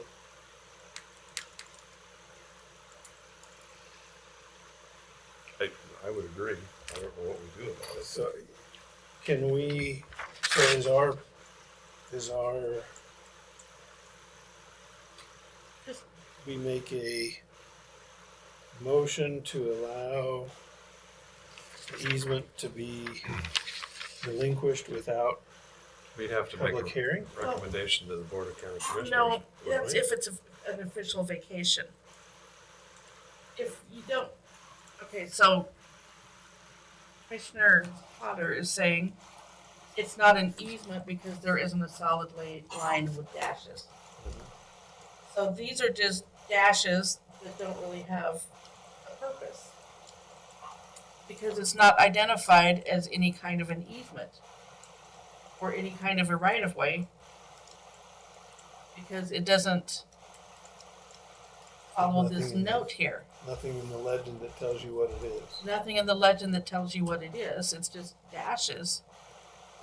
Where in the case of the others, It it tells is you it's delineated. Tells you it is. It's Right. delineated. Yep. So this one, I don't really want a motion. It wasn't listed as an action item. But I would like something in the minutes to say you concur that this is 50 feet with dashed lines and actually doesn't have a designated use. And then it would be an administrative change. Administratively correct the plat. We could even do an affidavit of correction. Is there any opposition to that? No. Nope. Nope. Move forward with that. And Yeah. because the other ones are clearly easements. This one is not. Yep. Okay. Anything else for our meeting? Sorry, late again. Thank you all for your diligence for 2 meetings this month. It's been a grind, but we got through it. I want this complete. June looks like it's a little lighter, correct? What do you No? mean there's not a packet down there for next It is. Thursday? Yeah, June looks not very busy. Are we off the record? Not yet. No, you haven't. I've not adjourned Okay. yet. So anything else? We are adjourned.